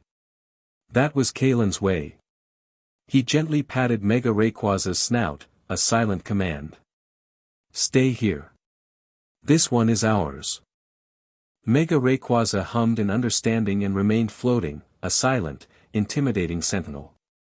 The gesture was clear, Ash didn't need its power to win this. "It's over, Kalen," Ash said, stepping forward. "It's just you and me now. Pikachu, let's finish this." The final battle was short, and almost anticlimactic. It was Ash and Pikachu versus Kalen and his Metagross. But the fight had already gone out of Kalen's partner. The psychic link between Kalen and Metagross was frayed, their perfect synthesis broken. Ash, on the other hand, was in perfect sync with Pikachu. Their bond, tested by fire and strengthened by trust, was at its absolute peak. Pikachu dodged a sluggish meteor mash and responded with a swift iron tail to Metagross's leg, throwing it off balance. Kalen screamed orders, but his heart wasn't in it. He was a man watching his own ghost. "Pikachu, Thunderbolt!" Ash commanded. A bolt of pure, golden lightning, free of anger, free of rage, simply full of defiant life, struck the Metagross. The Pokémon shuddered, its cybernetic part sparked one last time, and it collapsed, finally unconscious. Kalen fell to his knees, a puppet with its strings cut. He was defeated. Utterly.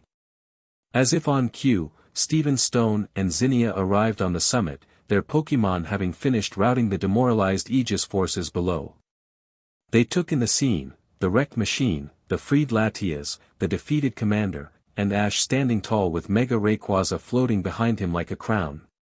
The Aegis Order was dismantled in the weeks that followed. Kalen's crimes were exposed to the world, and the true nature of his security force was laid bare. He was taken into custody, a broken man, his righteous crusade revealed as a hollow obsession. In the quiet aftermath, Zinnia performed a simple, ancient ceremony on the restored summit of the Sky Pillar.